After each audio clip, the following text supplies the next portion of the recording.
The Majority Report with Sam Seder, where every day's Casual Friday.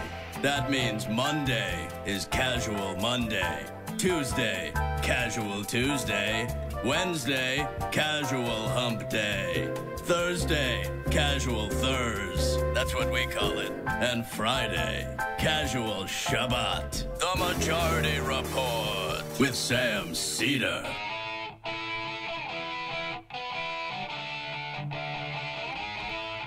It is Friday, December 22nd, 2017. My name is Sam Seder. This is the 5-time award-winning Majority Report. We are broadcasting live, steps from the industrially ravaged Gowanus Canal in the heartland of America, downtown Brooklyn, USA. It is the final Friday, in fact, final day of live transmission from this program in 2017. How will we spend it? Will we be casual? I don't think so. Joining us today, Fran Lebowitz, author, cultural critic, icon. Followed by Cliff Schecter, author, political critic, icon. Followed by Isabel Gillies, author. Not a critic, really. Very actually upbeat. And critic Matthew Film Guy. All to recap 2017 and to send us into 2018. Meanwhile, a government shutdown averted. DACA recipients left hanging. Child health care gets a quick, brief reprieve. Meanwhile, ICE wants to separate families at the border. White House weighing that decision. Can we get matching cattle cars? I wonder where we'll come down. At the EPA, a mass exodus as the agency assaults the environment. And surprise, surprise, Breitbart cops to being shills. 2 emoluments clause suits bounce from a federal court in New York City for lack of standing. And in a small, tiny bit of good news about the courts, Anthony Kennedy seemingly not retiring yet makes that Senate far more important, folks. Jeff Sessions says it's an open season for municipalities to once again treat folks living in poverty as ATMs. And the Labor Department wants to allow restaurant employers to take their workers' tips. All that and more on today's program, ladies and gentlemen. It is the final live show of the year. I said yesterday, and I will repeat, in the event that some serious news goes down, we'll figure out a way. Maybe we'll put out a live stream on YouTube. Maybe we'll just then upload it. I'm not sure exactly how it happened. So if something does go down, we won't put it on the members feed, and we may not even put it on the blog. We may just go right onto the podcast feed. We'll see. I mean, it depends on how big of a deal it is and exactly how intoxicated I am because I'm at my in-laws. Those factors will be, you must take into consideration. But speaking of traveling, do you have New Year's plans? I don't. I'm landlocked, though, because of my kids. But for a lot of people, they actually want to go and do something fun for New Year's, right? Jamie's nodding her head. She's going to do something fun. Matt's just as long as it doesn't take any effort, and then it's fun. I'm there. Soy boy over there.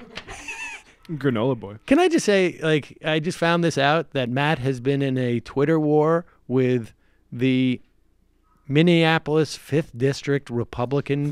Third District Republican Twitter feed? They call me a soy boy.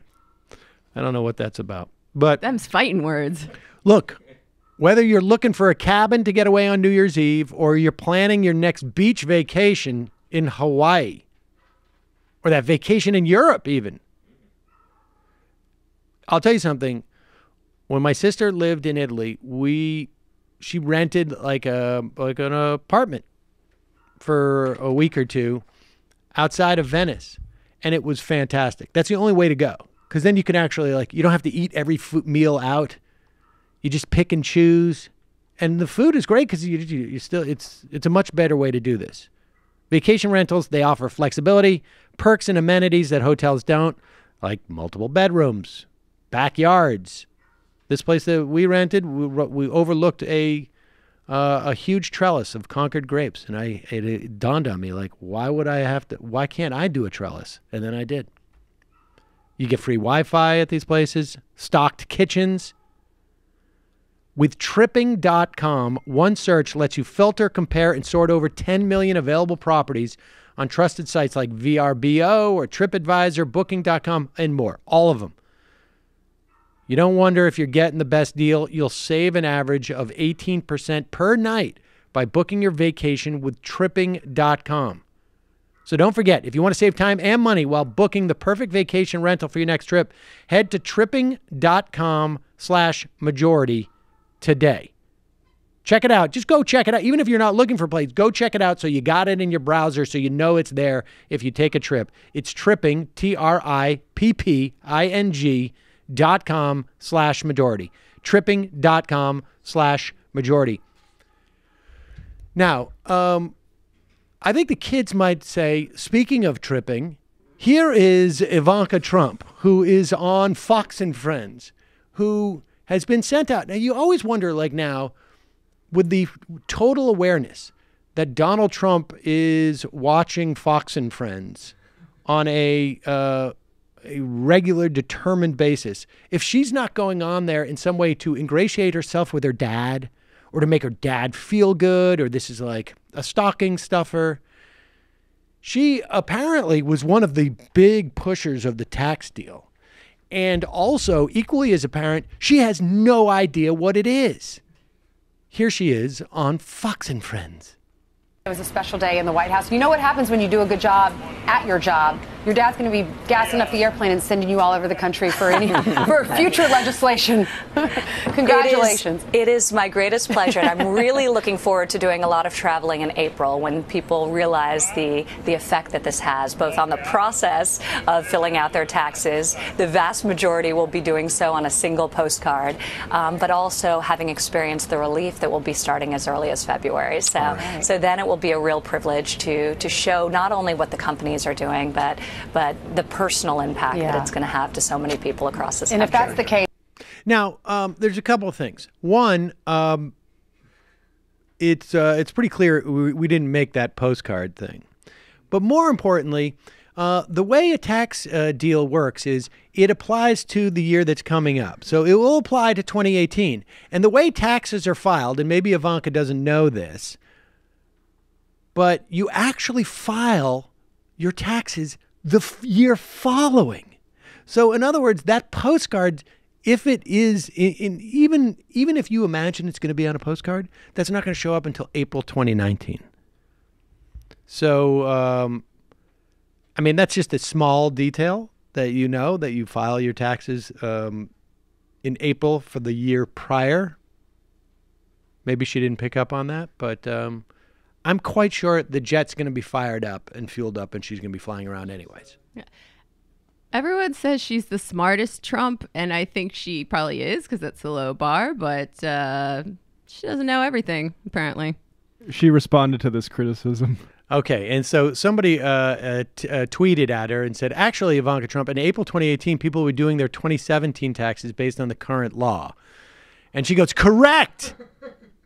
All across America, people will be thinking about how cumbersome the old tax code is and energized about upcoming simplification. Good save. Yes.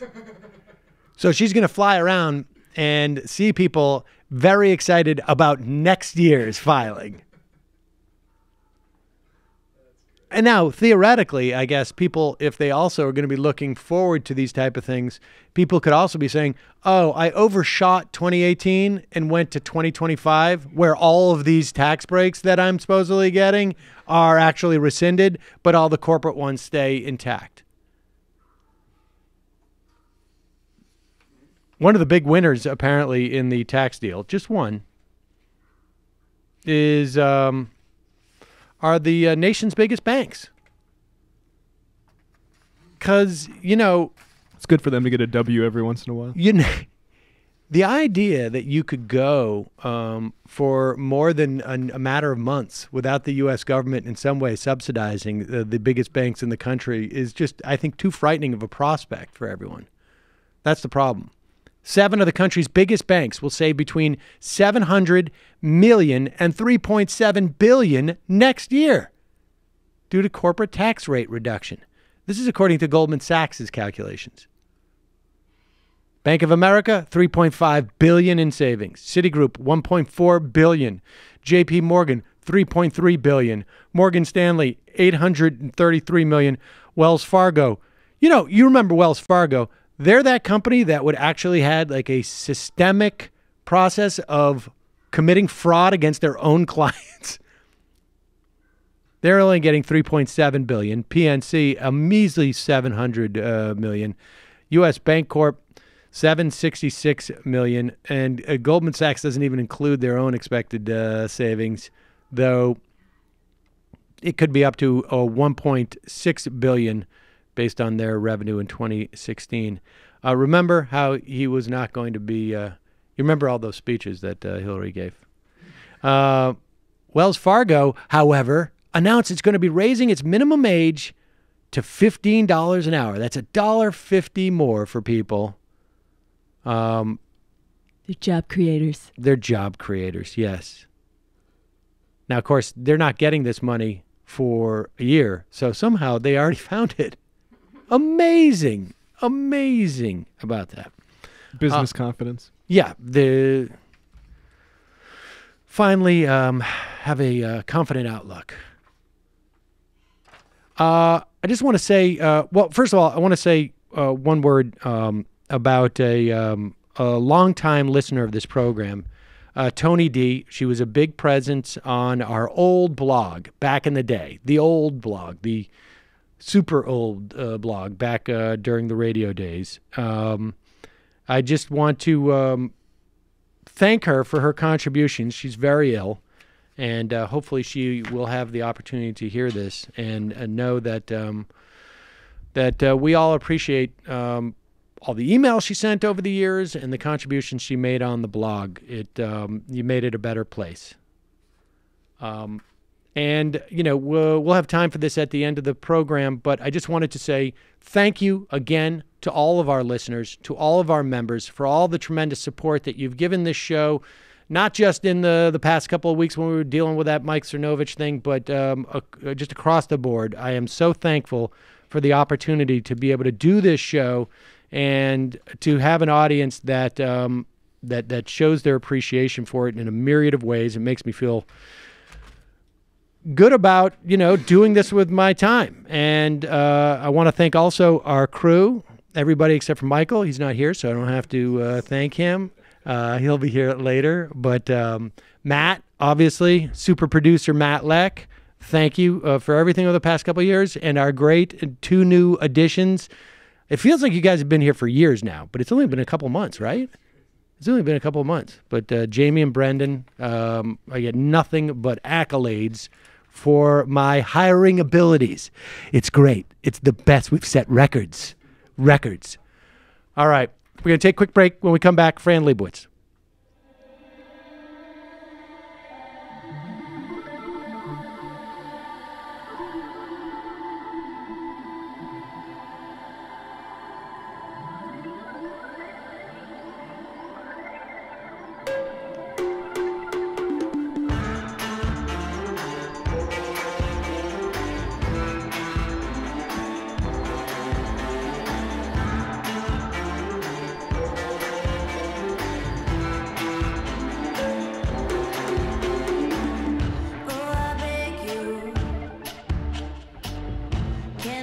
follow.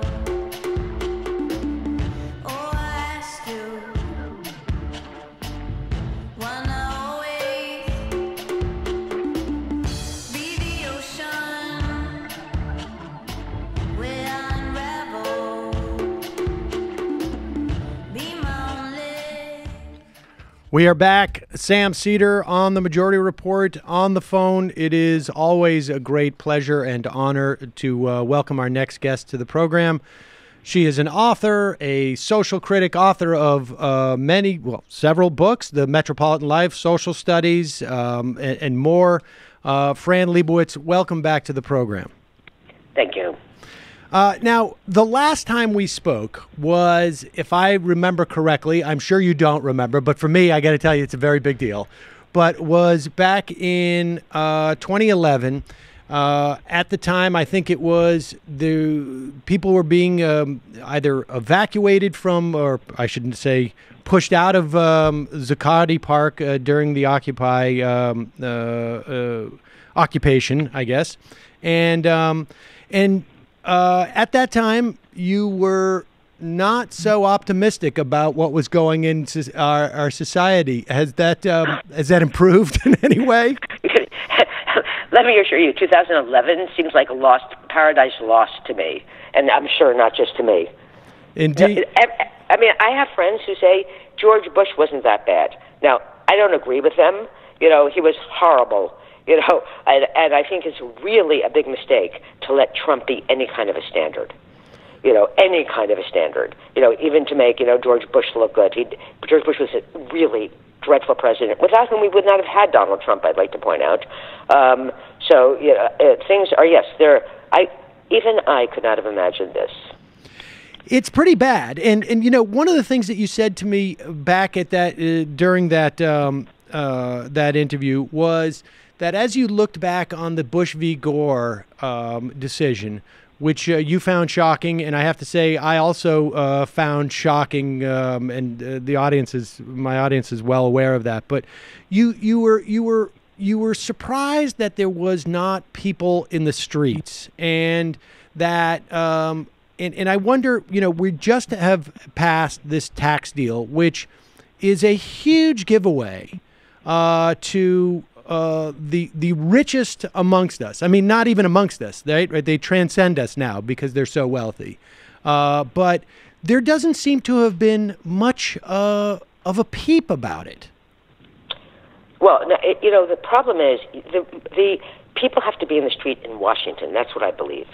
They have to pour into Washington. I know there were many local protests, by which I mean, state by state, against the tax law. And it didn't apparently convince any of these people, because these Republicans do not care about their constituents. And I don't mean care in some, emotional way. It doesn't matter to them. It doesn't matter to them. What clearly all that matters to these Republicans is the 8 families they service. Period. I mean, they're literally, I watched on C-SPAN, Mitch McConnell literally racing around the Senate floor in the middle of the night, I'm certain what was the middle of the night for him, doing the bidding of these people. And I'm certain that, they call him and say, get this done or else. And the or else is, we will not finance your campaigns. Because the Republican Party is financed by these families. I get, and I'm sure you do, stuff from the Democratic Party all the time. Would you give us $25? Would you give us $10? Would you give us $100? They don't need that money. If someone's going to write them a check for $1 zillion, right? And so they don't care about it. It makes no difference to them. Yes, I was shocked when people didn't pour into the streets for the Supreme Court decision. And whenever I said this to people, they said, "Why didn't you go?" And I realized the mistakes that I made in regard to that was imagining that the generations below me would be like me, and that is a mistake all people make. In other words, I felt like, and what I said was, where are the kids? To me, this was like a kid job, because we did it when we were kids. Where are the kids? Why aren't they there? How about, why didn't you go, Fran? I mean, that year, what was the year? 2008? 2001. 2001. Right. Okay, so I was hardly a kid in 2001, right. But I was ambulatory. It never occurred to me to go. It didn't. I thought, well, where are they? That's their job. They didn't think it was their job. And the thing is that it isn't so much that it's a job of kids, is that no matter what this stuff is, it's more important to them. Right. They may not feel that it's more important to them, but it's like me, if I'm listening to the radio and I hear we're going to run out of water in 2040, first I stop, my heart stops, and then I think, 2040, you'll be dead. It doesn't matter to me what happens in 2040. I have no children. But it matters to tons of people who are younger than me. What do you think is it that, in 2011, we had, there was, while we were talking, there were people in the streets across the country and in some respects across the world. And, what has happened since 2011 that brought us to the point where Donald Trump gets elected, in your mind? Well, Donald Trump got elected in a fraudulent election. He may not, he certainly knows what he did. Do you really think Donald Trump would have gotten elected, without the help of the Russians? I do not. I really don't. Even if you factor in all of these, people who voted for him, whoever they may be, and I tell you that I really am sick of hearing, how the Democrats have to pay attention to these people. When I say these people, I mean the ones that you read about, they're quoted in the newspaper, you see them on the news, the ones who voted for him, the ones who don't care and have said, yes, I know he's lying, I don't care. Though I didn't really think, it was going to be 1952 again, which was his promise, but, I like, what they like is, I believe that the Trump supporters are not supporters. It's a cult. It's a matter of his personality. And I really think that what they like about him is that he allows them to express their bigotry, period.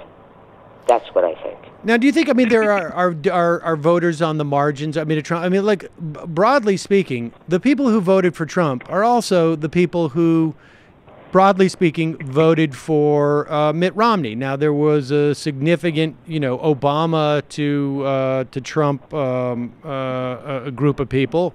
But we're basically talking about Republicans with some people at the margins who may be theoretically gettable. And I don't know if those are the people that reporters go and talk to. And I don't know how they would find those, 1 out of 10, 1 out of 20. I don't know what the 1 out of 100 of those Trump voters may be. But, is there... So what is the solution? I think maybe Russia had an impact. I think there's probably a half a dozen things that would have made the difference between 70,000 votes. What do we do with that? You mean in the future? Yeah. Well, the number one thing is to make sure the Russians don't do this again. I think this is the most significant aspect of the campaign. I know that not everyone agrees with me. Perhaps you don't. But, this is immensely significant. So make sure they don't do it again. That would be, number 1 through 100, I think. And, of course, the real problem in this country is the Electoral College. And this has been the problem forever, really. And the Electoral College functions exactly as it was meant to. It, vastly overweights the Southern rural vote, period. The problem with this country is the Confederacy, period. That's the problem with this country. Sometimes I think to myself, oh, Abraham Lincoln, you made a mistake. You should have let them go. That's what you see, really. And you saw that in with the Bush elections. If you look at those maps that they show you on election night, these red and blue maps, if you look at the red, that's what it is, largely. This tax plan, isn't just a giveaway. A giveaway, in a way, makes it sound like there's something to give, like something extra, to give. This is not only doing the bidding of these people, this is punitive. It's right. Directed at, what the effect it has on New York City, is immense. That's deliberate. That was absolutely deliberate. To target New York City, to target California. Of course people do say, and it's true if you are able to take the long view, which I am not, in the end, these people will lose. Just, demographically, and just from the point of view of, the age of the people who vote for Trump, the age of the people that are for this largely, that eventually, will happen. But I don't really feel it's going to happen fast enough. Well, what do we do in the meantime? I mean, yes, and I agree, the tax plan basically says to states that provide services for their citizens, we're going to punish you for doing that, and we're going to force you in some ways to cut your taxes and roll back any programs or any type of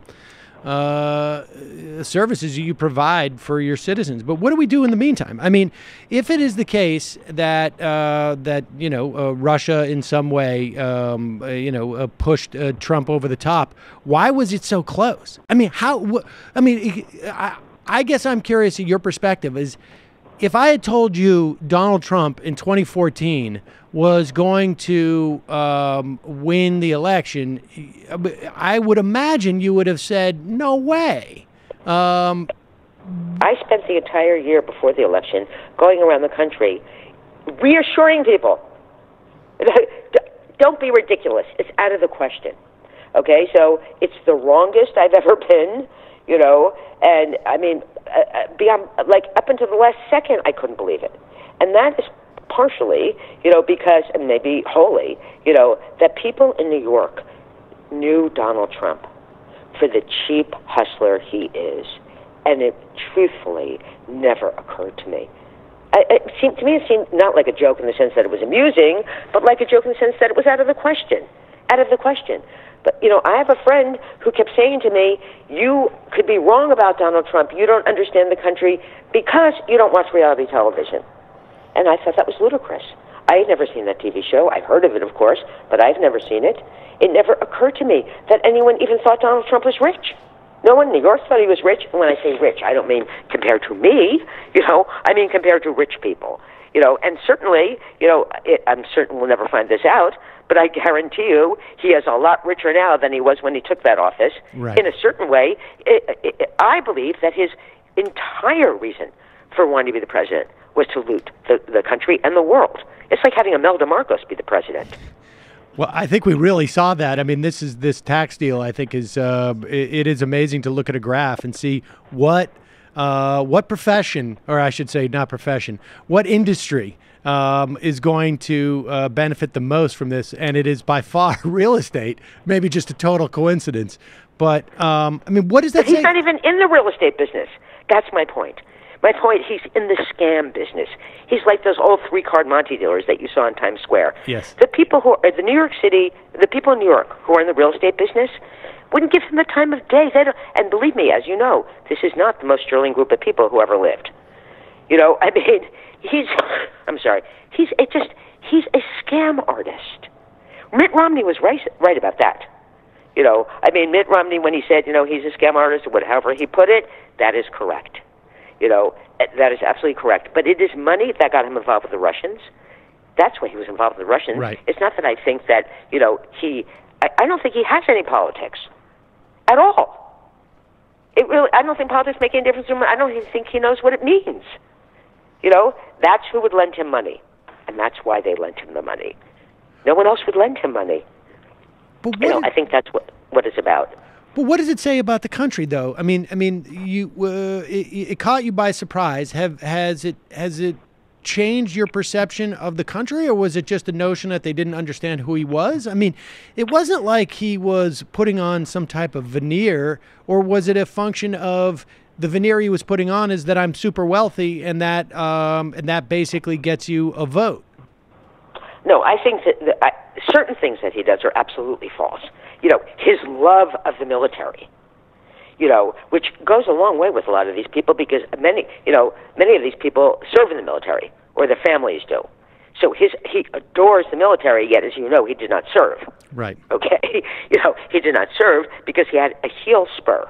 You know who else has a heel spur? Fran. You know what this is? It is nothing. It is a thing that occasionally makes it hard to walk. Okay? I guarantee you that, plenty of boys during Vietnam who had heel spurs went to Vietnam. Right. So no one in his family was ever in the military. Even in World War II, Donald Trump is older than me, thank goodness, but not enough, so that, my father, that generation was his father's generation. His father was a little older. They all were in the Army during World War II. They all were. I think that, his love of the military is completely false. I love the workers. He exploits workers. These things are patently false, and they don't seem to care. That's my point. What does it say about the country? What it says about the country is nothing has served bad politicians and horrible businessmen as much as the really deplorable condition of public schools in this country. For like the last 40 years. They know nothing. They know nothing because the schools are terrible. It's as simple as that. I went to public school. I went to an ordinary public school. Everyone I know went to, not everyone, but most people I know went to ordinary public schools.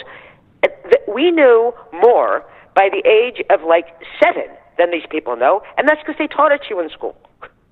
Not because we were a generation of geniuses.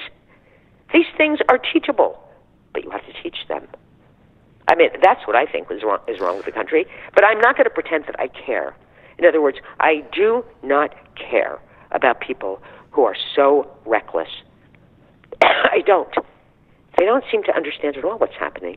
If Donald Trump evaporated tomorrow morning and the entire Republican Congress and all this stuff, we're generations away from fixing what's already been destroyed in this country. And where do you think, is that just over the past year, or was it a function of just sort of a slow, I guess, I don't want to call it progression, but and I don't know if it's even a regression. Where are we in time? Is this unique, or are we returning to some type of mean? Well, the presidency of Donald Trump is certainly unique.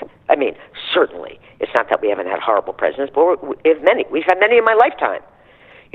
But that is the thing that I'm most concerned about, that people, don't say things like, well, he'd be better than Donald Trump, or, I sometimes, this is the truth, I sit in the subway and I say to myself that if I'm not getting off at that stop, when the door opens, the first person who comes through that door would be a better president than Donald Trump, and that is true if that person is in a stroller. Okay? So, he cannot be, any kind of standard. I really, I do feel, I could be wrong, and this is something I never used to say because I actually felt my profession was being right.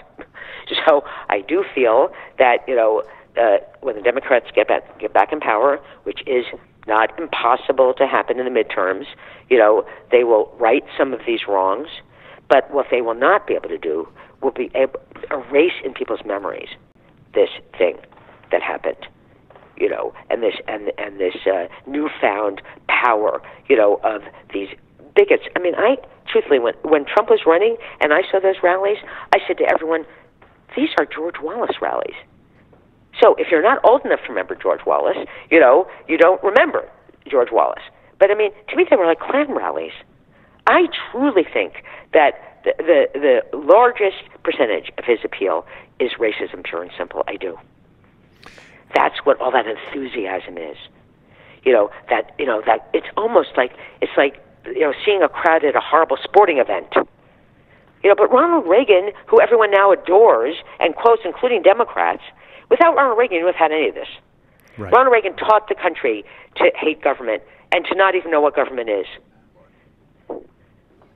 He wasn't so great with people of other races either, I would say, non-white folk. Opening up his campaign around the corner from essentially where three civil rights workers were killed.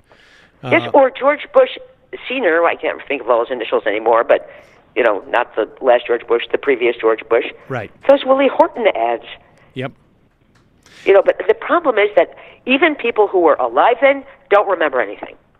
And certainly people who are younger couldn't possibly remember that. But the way that the Republicans have succeeded at all is by racism, period. The other stuff is just gravy. And where do you place, like, when you think about someone like Clinton and welfare reform and his triangulation? I thought it was horrible. Right.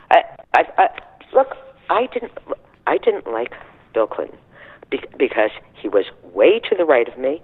Obama was to the right of me. And believe me, I am not, that left. It's just the idea, I am like a standard, New Deal liberal Democrat. It isn't that I have moved left, it's that the country has moved so far to the right, including the Democrats. I remember I was against NAFTA. I fought with all of my friends about NAFTA. And what they said to me was, you sound like Ross Perot. And I said, Ross Perot is right about this. Globalization, there are aspects of it, is a man-made thing. It's not a weather event. Of course, if you let capital float, it's going to float.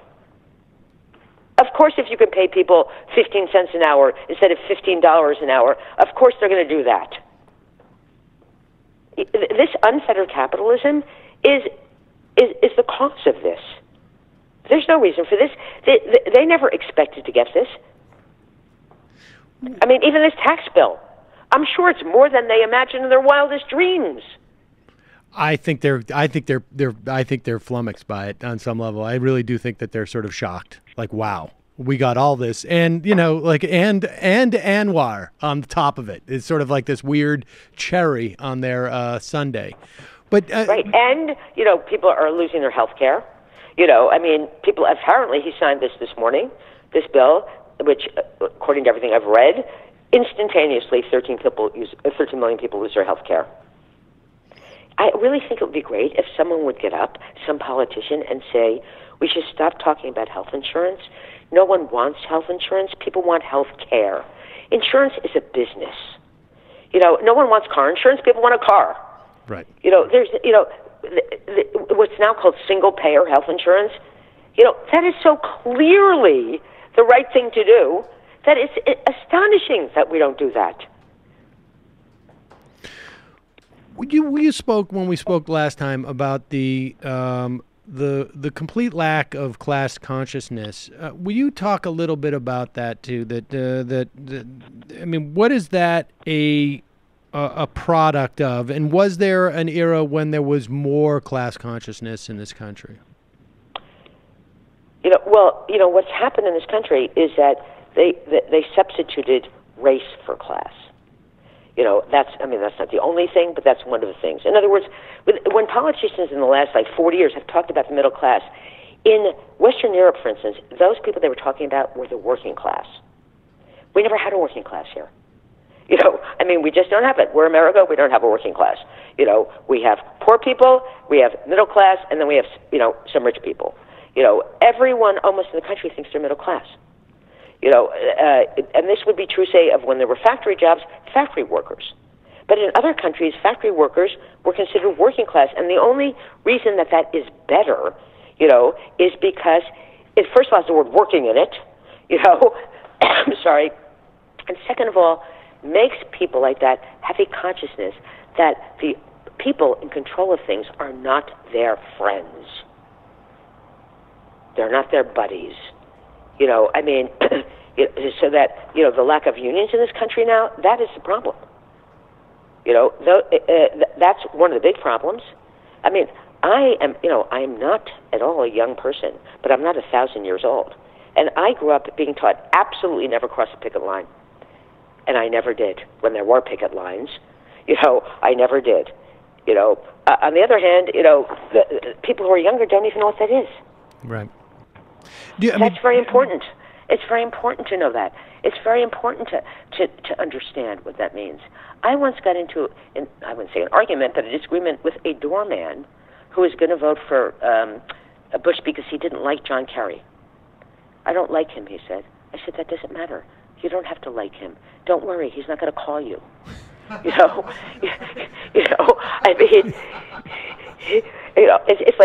like people who said they don't like Hillary Clinton. I don't like her. That's all right. Don't worry. You're not going to meet her. You don't have to like these people. Right. They're not your friends. And I said to him, you can't vote for Bush. You're in a union. And he said, what difference does that make? And I realized he did not know what difference that made. He was like a 25-year-old kid, and he did not know what difference that made. Now, that is astonishing to me. But what, I mean, how do we fix that? I mean, is that really, I mean, I understand your point about public education, and I'm not sure I'm as convinced of that, and maybe it's in isolated parts, but I think it's broader, right? Because that's not just a question of a system getting decrepit. It is that there's a willful imposition of ignorance upon people. That's right. But that's emotional. That's what I'm saying. That is right. That is right. Why should people who are supposed to be their government hate the government? It's ridiculous. Who do they think the government is? That's my point. I always felt like I was part of the government. Not that I was governing people, but that's what a government is in a democracy. How do you push back on that? I mean, how do you fight that type of virus? I really think that, maybe I'm wrong to imagine that these people are in any way, would be responsive to logical reason, especially since they don't believe anything real anymore. And that is the worst thing. The worst thing is that they don't believe things that are real. In other words, first of all, there is this, now everyone uses this term, the mainstream media, which used to be called, as you will recall, the media. Right. The other stuff was called lunatics. Okay? There's been like a mainstream media and it isn't like, this isn't what there used to be like the underground media, this is not the East Village other they're talking about, this is, basically factual things and made-up stuff. Completely made-up stuff. That a lot of these people who voted for Trump, they only get this stuff. Or they just, believe what the New York Times that makes everything up. I never remember how old you are. I know you're younger than me because everyone is. It's a law. But it used to be, and believe me, I myself have been misquoted in the New York Times numerous times. I'm not saying it's perfect, but I am telling you that any kind of argument you had with someone that was, about something in the news, if you used to say, if I said it was, 200 and they said, no, it was 500, and I said, why do you think that? And they said, look, it's in the Times. That's the end of the argument. Oh, it's in the Times. It must be right.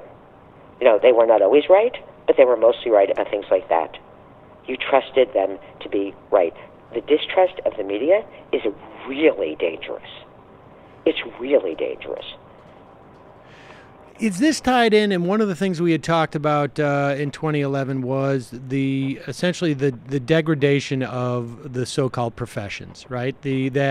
What was at one time a profession that was, being a doctor, being a lawyer, I think maybe on some level being a journalist as well, was considered a job that, while it may pay well, was not about commerce, and that dramatically changed in the 70s. Is this? Are we all suffering from that in terms of a questioning of these institutions because the agenda has shifted from, journalistic ethics or from professional ethics or standards or, some obligation to society in some fashion to simply a pursuit of money? Yes, this is completely about money. There are no competing values in the culture anymore. Zero. It's only money. So, yes, I vaguely recall this conversation. I said to you that when I was young, lawyers and doctors were not allowed to advertise. It was illegal. Yep. It was illegal and unheard of, by the way. And there were no lawyer jokes when I was young. Lawyers were respected. They were a member of an important profession. They were not dirtied up by money, and same thing with doctors. Doctors made a lot of money, lawyers made more money, but not every doctor made more money. So it used to be called medicine, and now it's called the healthcare industry. Of course there's a difference. They didn't used to be allowed to advertise drugs on television. Yes, it's money. if you don't say certain things are better than money, not just different, but better than money, then you end up with this. It is, to me, if you ask me one word that has caused, most of these problems, it is money and the changing perception of what money is. Look, I was, raised in the most conventional kind of small-town middle-class household, and I was brought up to defer to many kinds of people. First of all older people, which is everyone if you're 7, members of every kind of clergy, teachers, nurses, doctors, lawyers, but not rich people. Not rich people. There was no idea that rich people were anything other than richer, not better, and not worthy of deference. And now, I still, if I go into hospital, I still have that attitude toward nurses, because we were raised, and this is a very important job, being a nurse. Being a doctor is a very important job, which makes these people more important than people who make money. Yes, if you're asking me how this can be fixed, I don't know. If you're asking me if I could fix it, I think there are certain things I could fix. I do. But no one listens to me. When I say listens to me, I don't mean people actually, I hope people are listening to me now, but I mean, I can never get people to do anything that I say, in any way. And so that, like lots of times I used to say I'd like to be the mayor of New York, which I still would like to be. And whenever people say, well, you should run, and I always like, no matter where I am, I could be at a party just with just my friends, and I always say, and I believe this to be true, I couldn't win this room. All right. Well, aside from becoming mayor, what would be the path to, and on some level, like I think, relative to 2011, from my perspective, and granted, I may have some myopia just because of what I do every day, but that younger people have other values that seem to be rising and competing with money, in a large part because money's just not as available to the younger generation. That the opportunities that I had as, a near baby boomer or late Gen Xer were much greater from a financial standpoint than someone in their 20s today. And because of that, because it's just not an option, that other things rise in value. Is that your sense? Do you have a sense of that? Do you think? Well, I do absolutely, think that in every respect, the people who are in their 20s now are vastly better than the generation that followed me. In other words, when I was, I can't think. Let's say when I was, say 40, and the first new real generation started coming along, I was saying these people are horrible. That's my generation, I think. That's your generation. So basically, people who are now around 50 or in their late 40s, to me, this is the worst cultural generation. Like I've always said, they write the worst books, they make the worst movies, they make the worst music, and of course, like all people, I imagine the world being finite. In other words, here's the younger generation, and that's it. It's going to stop. So I didn't think about the people who would come along after that. And absolutely, the people who are in their 20s now, to me, in every respect, are a zillion times better. In every respect. Culturally they're better. Every single thing is better about them.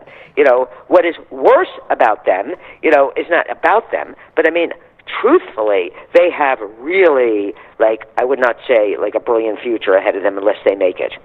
Because what is left to them is horrible. And it's mostly by their parents. This is what shocks me. I have no children. So, I'm shocked how their parents, took everything. This present, all this sexual abuse and scandal stuff, the upside of it is there was no other way to get rid of these people. They were not, a lot of these people in other eras would not still have been in power. They would have been just too old. So, one thing it does is free up a lot of really great jobs. I will say, in defense of my generation, I feel like we gave the opportunity for the generation after us to shine because we were so horrible. Well, that's one way of looking at it. But I would also say that a lot of those people were the children of people my age or a little older. So, I always used to say, well, it must be our fault, meaning people my age. Of course, it has to be our fault. We were in power, and truthfully, for too long. I'm not convinced, over the past couple of years, maybe, I think it has been, that I have become increasingly convinced, I should say, that the size of these generations, the size of your generation as baby boomers, the size of my generation as being smaller and and really no room for us because of just the sheer numbers and the control that your generation had, and in our sort of consumer culture that grew up out of the post-war era, that became dictated. Like the buying power of your generation squeezed out everything for our generation.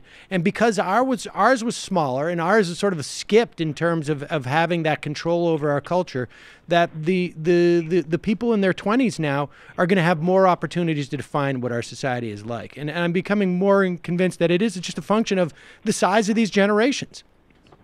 Well, that may be part of it. I mean, there's also such a thing as, an endless, kind of gluttony. I mean, there's nothing is enough. Nothing, not only did apparently, we, take all the drugs and all the jobs, and, we also apparently drank all the water, which is why I can never understand what happened to the water. Why is there going to be no water? We drank it. Part of it is, and it is not, by the way, that people my age were raised with the kind of, I don't know what the word is, freedom that younger people were. Not at all. I mean, we have millions of rules and all that kind of, I mean, not at all. I don't think it's that. But yes, the size of it, I agree that certainly is a factor. I am heartened by the people who are in their 20s. And I have no particular interest in young people, the way that other people do. Like, what do you think they like? I don't care what they like. I mean, it's not that I care about in that way. I'm not in marketing, It's just that they are better. I can see that they are better, but they have to do some things that are old-fashioned, by which I mean there is really, I don't care what Donald Trump says, I don't care what these Republicans said, 1 million people, marching into Washington has an effect. It has an effect. It does. It's, I suppose, good to go to your congressman's office and all that kind of stuff. It's certainly easier. And also, on the other hand, it's also cheaper not to have to go to, to Washington unless you live there, but it would have an effect. I absolutely believe if, 500,000 people had poured into the streets in Washington, when Bush v. Gore was decided, it would have had an effect. If anyone else, but me apparently would have said, what do you mean one person is choosing the President of the United States? Because it was one person. Right. One person. 70,000 votes or however many votes it was, that Donald Trump had. It's absurd. We're hostage, to these minute minorities. And I want to just get back to this sort of these changes in I guess that represented by the baby boom. Was it just rank consumerism? Was it just sort of what people refer to as neoliberalism now? This notion of the market uber alles. What was it? Just sheer gluttony? I mean, what accounted for it? I don't know, because truthfully, I was not like that. I mean, I never made that transition, to that, but certainly a lot of my friends did, and certainly most of the people my age did. I don't know why they did that, because people are bad. I don't know what else to say. Human nature has to be contained. We can see that. If human nature was perfect, it would be called human art. Human nature is bad. You have to contain it. You can't let people just be their appetites. And certainly, we live in an era of appetite and have for quite a long time. People, I don't know why that happened. But when it started happening, I didn't really analyze it. It's not really possible to see the future. No, I mean, I suppose some people did think Donald Trump was going to be the president. Some people don't notice the warning signs. Some people, look, the fact of Sarah Palin has had a huge effect. Right. A huge effect. Once you have one person like this, then it becomes not really the norm, but at least a possibility.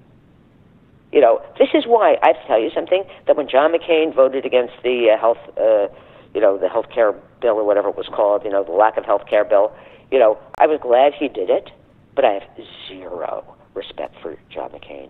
Zero. You're not alone in that. You're not alone. He took Sarah Palin, and it's the hope that people are always putting in John McCain. When? When are you going to do something? So the fact that he took Sarah Palin, the fact that, 4 people, found Sarah Palin, somewhere in Alaska, and said, this is a great idea. Let's have a completely ignorant person, be the Vice President of the United States. People have to understand, it's what Trump does, and it's what you were saying in a way about professionalism. You have to know things to do your job, no matter what your job is. You have to know things. And certainly to be the President of the United States, you have to know a lot of things. That is one of the reasons that, Hillary Clinton, who I know no one liked, would have been a fantastic president because of her knowledge, period. You don't like her. I know that. No one liked her, But, she had a lot of knowledge. More probably than any president. Right. I think her resume, I didn't particularly appreciate her politics, but her resume, I think was undoubtedly made her the most prepared person in terms of what she had experienced in the close proximity to the presidency, in terms of being aware of what the job entailed. I think it's... some of the stuff Trump does, like when he taunts the president of North Korea, he taunts him. Try us was one of his tweets. And when I saw that, I said, no, don't try us. Try us. I guarantee you, he doesn't know where North Korea is. He has no idea who this guy is. Everyone thinks Donald Trump is crazy. I didn't used to think he was crazy. Now I think he's also crazy. I think the salient feature of Donald Trump is how stupid he is. I really do. He's really dumb. He is really dumber than George Bush, which I thought was an impossibility, for the president. He's impressively stupid. All right, well, let me ask you this as a last question, because when I first had the opportunity to interview you back on Air America, when Janine Garofalo and I had a show, you were working on a book called Progress. And in the subsequent years, when we interviewed you, we had asked you what was happening with that book, if there was any progress. Where are we on that timeline? Has your perspective on progress changed based upon where we are today as opposed to 15 years ago? Well, like everything else, it's worse. The reason I was writing that book was because I thought people had stopped talking about progress. The idea, even the word, had been, vilified, especially in academic life, and that was a bad thing, that had happened, because even though, of course, progress is always incredibly, unequal in its distribution, and even though, yes, in many ways you can associate with colonialism and all this kind of stuff, there's a different way to look at it, because now that we see what true regress is, this is not only a reactionary era, this is way beyond that. We see that I was right. My preferred position. Fran Lebowitz, that's a great way to end it. Thank you so much for your time today. I really appreciate it. It's always a pleasure. You're welcome. All right, folks, we're going to take a quick break. When we come back, we will be talking to Cliff Schecter about not only the week in news, but also the year in news and the year to come in political news. We'll be right back after this.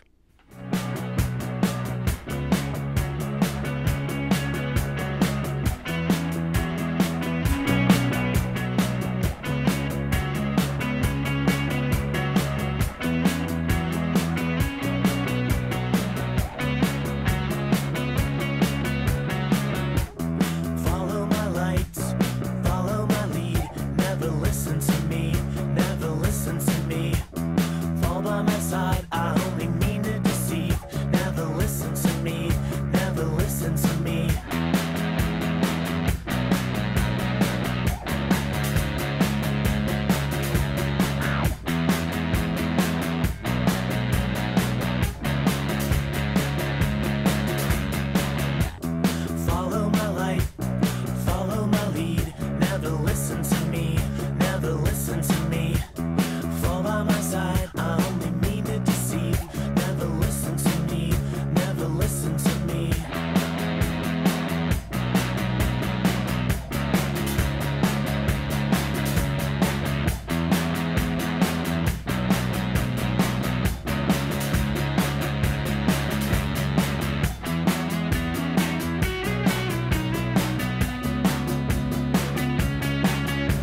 sense again.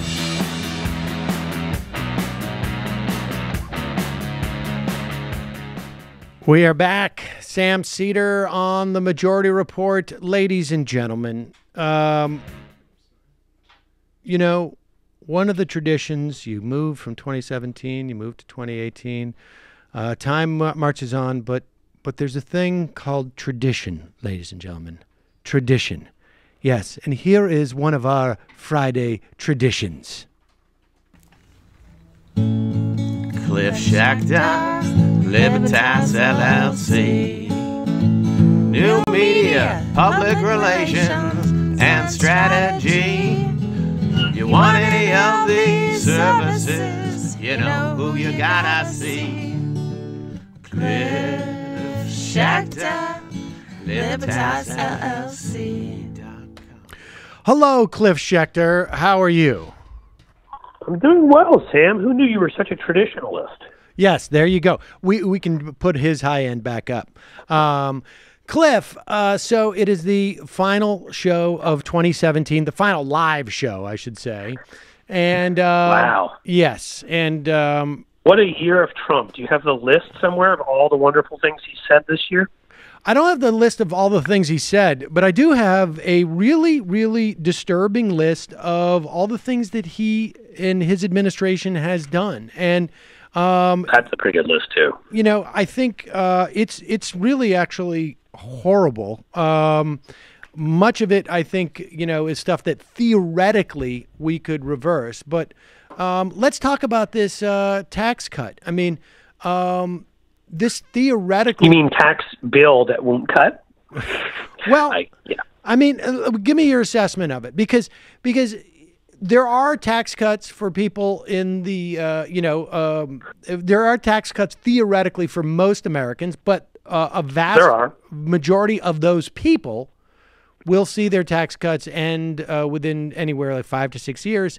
And they'll remain for corporations and for big earners. You know, 1% or 83% of the actual dollar benefits go to 1% of the population.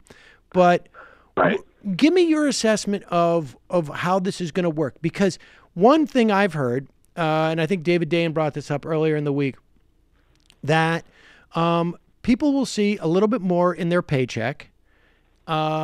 They won't know that it's clawed back until, they actually pay their taxes, which, of course, won't happen until 2019.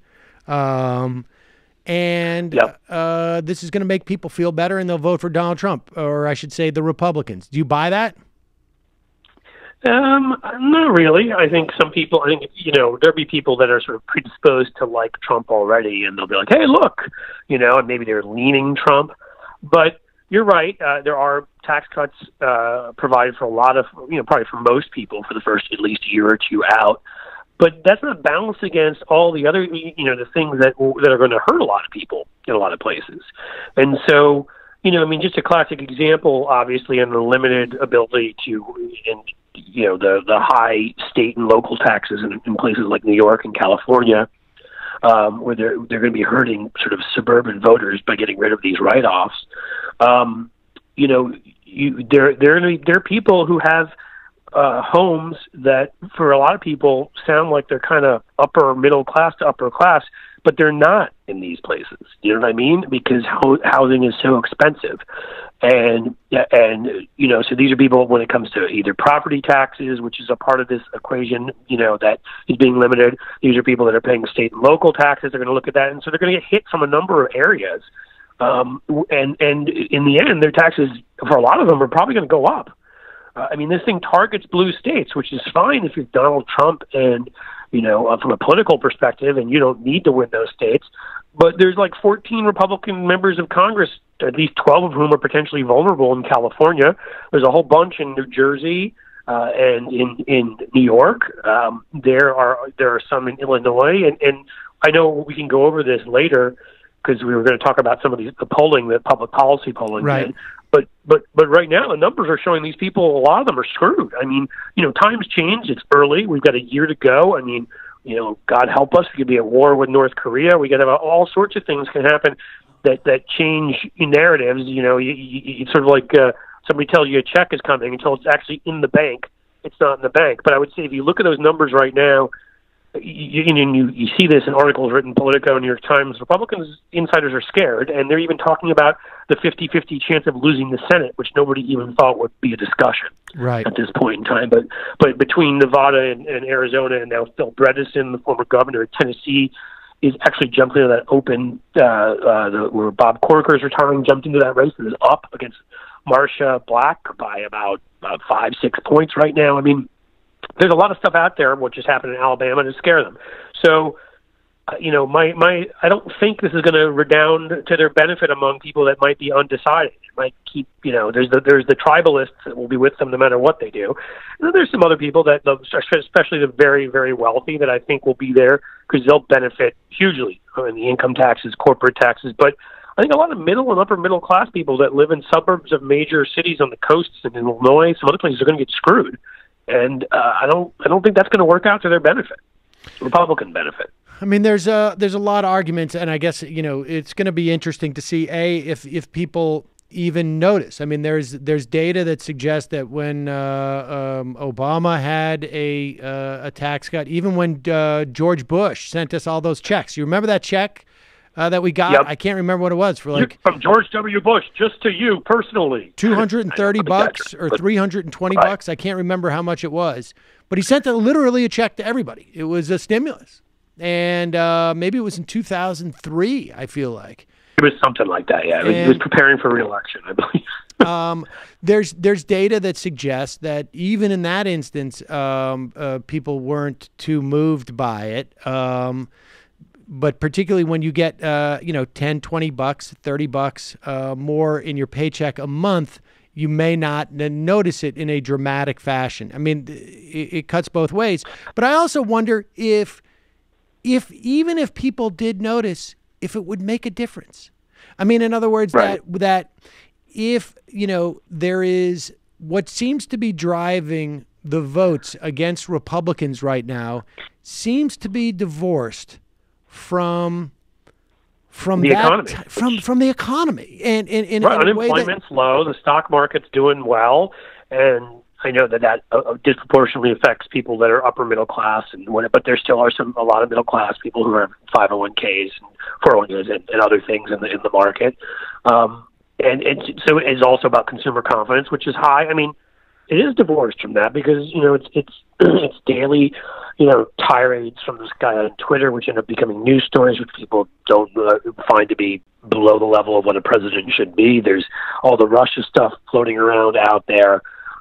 There's the party going. I mean, so the Politico article, just to make this specific, we talked about the memo that was given to Donald Trump about 2 weeks before Roy Moore's, the Roy Moore-Doug Jones election.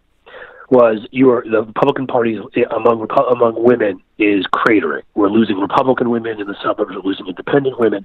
It was given to him as a sort of do not endorse Roy Moore.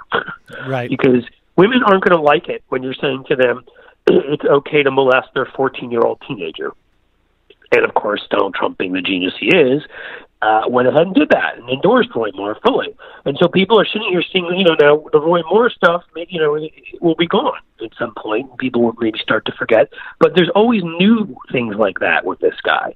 So even if the economic stuff is doing well, it's one thing to the next. Oh, he's, picking a fight with North Korea. We may go to nuclear war. Most people aren't excited about that prospect. Or it's, he's saying it's okay to have molested kids as long as it's a Republican.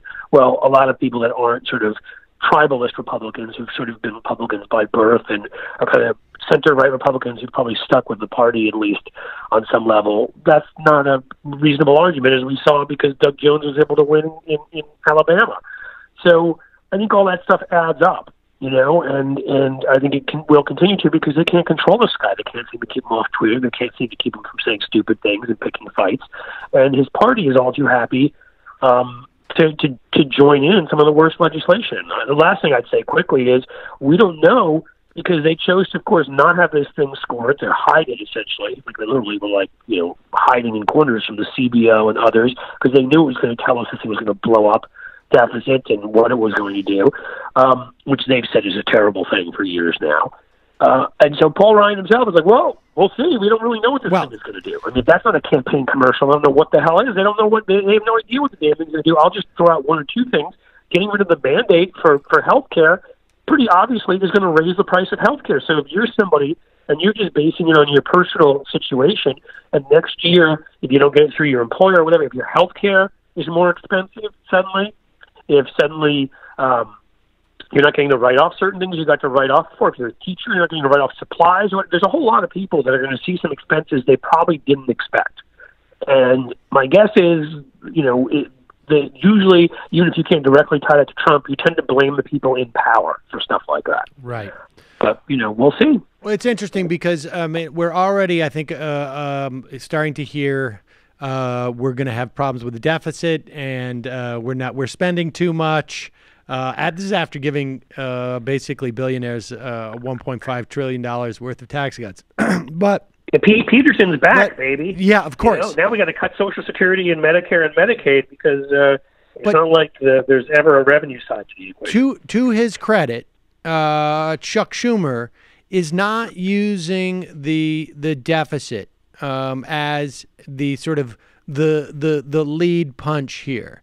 The message let me read a little bit of what he sent out. Wow, they may have learned some stuff, Sam. Well, it's possible. I mean, he said, today's passage of the partisan tax bill officially cements the Republican Party as the party of the wealthy and the party of big corporations against the middle class and the working people of this country. Why? President Trump, his rich fans, cabinet members, donors, and the biggest corporations make out like bandits, while the middle class gets crumbs and tax hikes. Corporations get permanent tax breaks. Individual tax breaks expire. And then he goes on to cite the 83% of the benefits go to the top 1%.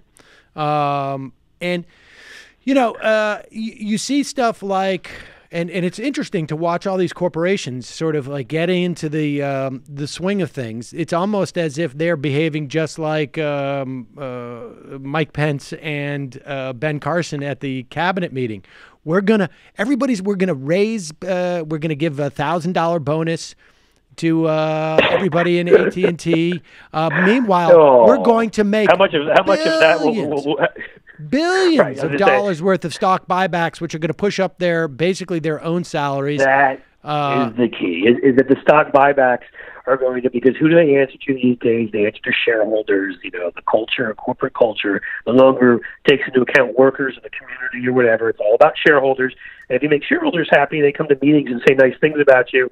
You're a CEO. You get to stay on for longer. And guess what? You're loaded with stock options, which is a lot of your compensation. Right. The value goes up. You win. Yeah, you don't have to do the bank shot. It's not, when we say shareholders, people should understand the shareholders is a byproduct of the shareholders who sit in the C-suites and the board of directors, who are actually, that's the way they make their money.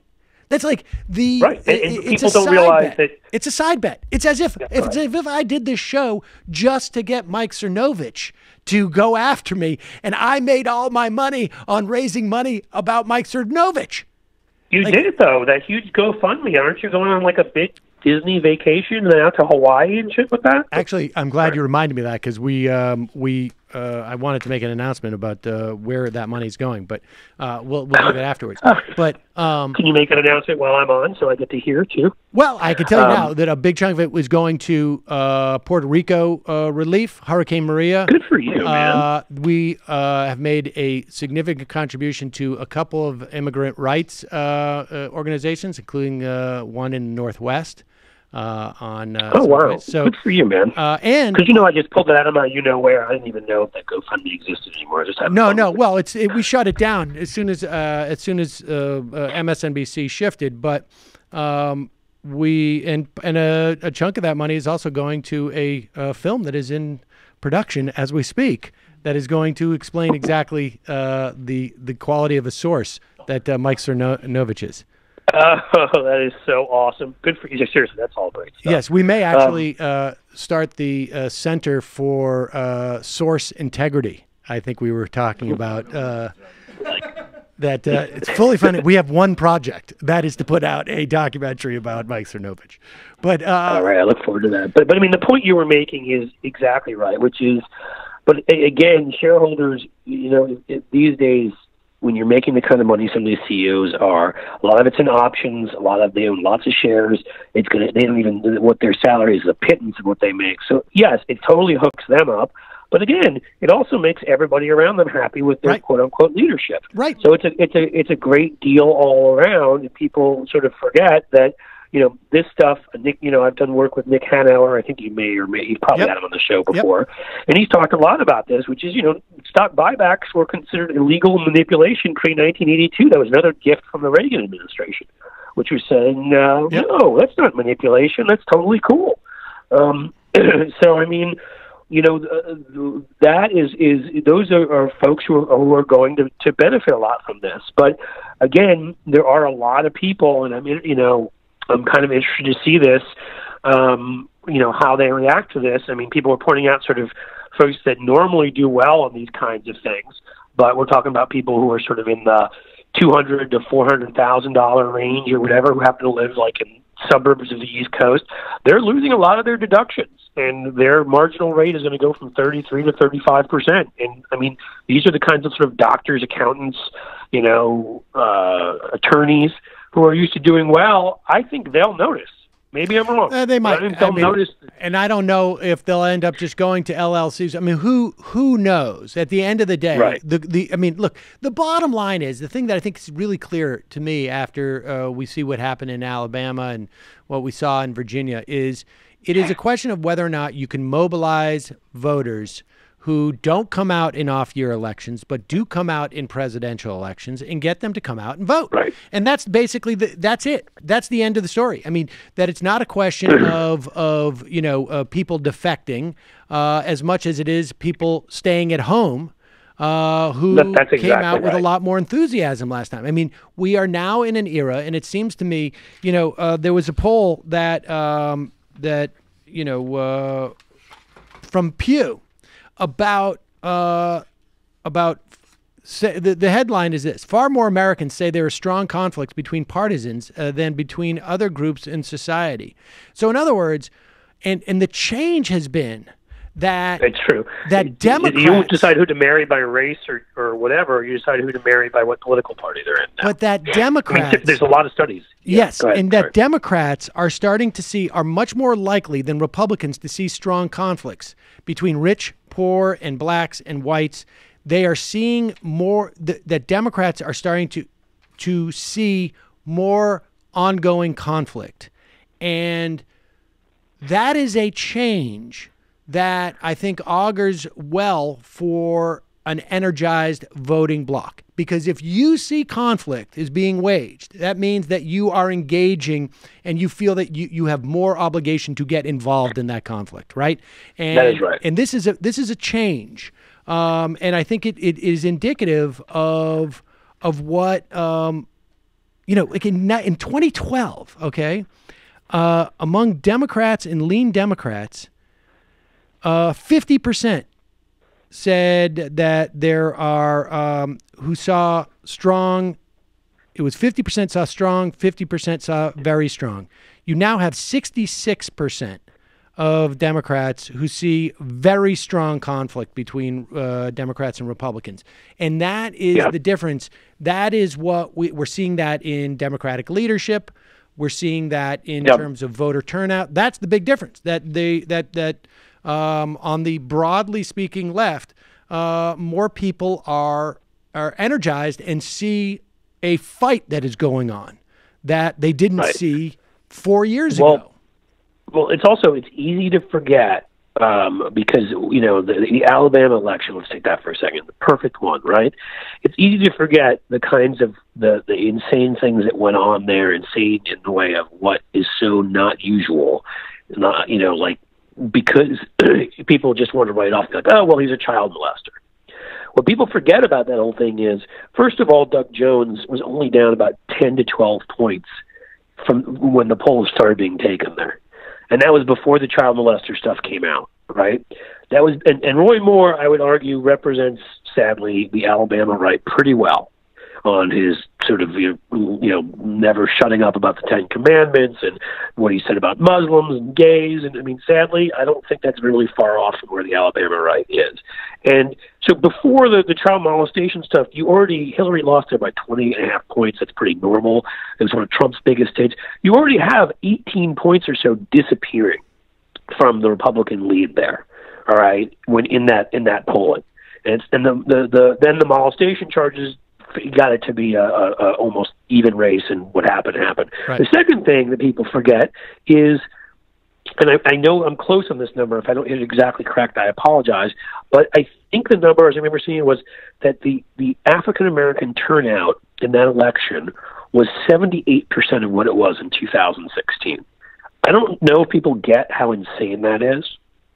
In an off-year election, not just an off-year election, not just 2018. Right, special election. But in 2000... I feel like that number was 98%. I thought that number was 98%, but maybe it was... No, it was 90... The 98 number was, which was also amazing, was African-American women voted for Doug Jones over Roy Moore 98-2, which is incredible in and of itself. But I think it was 78 was the number. But when you're getting more than 3/4 turnout for a special election in an off year, that's not even in November, but some weird time in December, that's not even an even year, but it's an odd year, that is just crazy. That enthusiasm level is, a lot of people would have told you was absolutely impossible. Like, they would just literally have been like, that is like thinking that you can go from here to the moon in 5 minutes. I mean, it's that crazy. So, I mean, enthusiasm levels, let's see. But, if you take that election, if you take what happened in Northern Virginia and parts of Jersey and all of that, the enthusiasm, at least at the moment, a lot of it's anti-Trump enthusiasm. In some of these races, thankfully, they're great, Democratic candidates running. That's obviously going to play a huge role in many of these races. It's, who the candidate is always very important.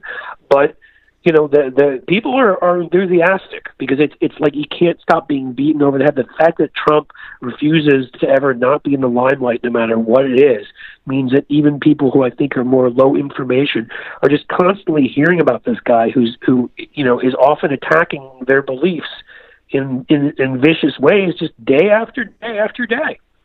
I think it motivates people in a way that nothing else could.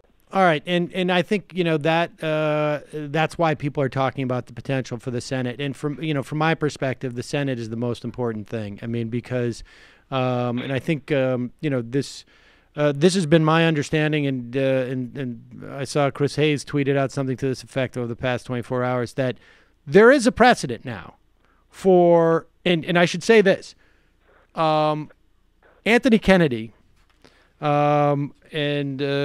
He and I sort of teased this at the top. This is some good news. I mean, I wouldn't say it's good news. It's an absence of bad. I know news. It's an absence of bad. I saw Chris Hayes' tweet, so I know where you're headed with this too. Well, Anthony Kennedy for democracy, but Anthony Kennedy has fired a full complement of 4 law clerks for the 2018-2019 term. If you're going to retire, you would only hire one.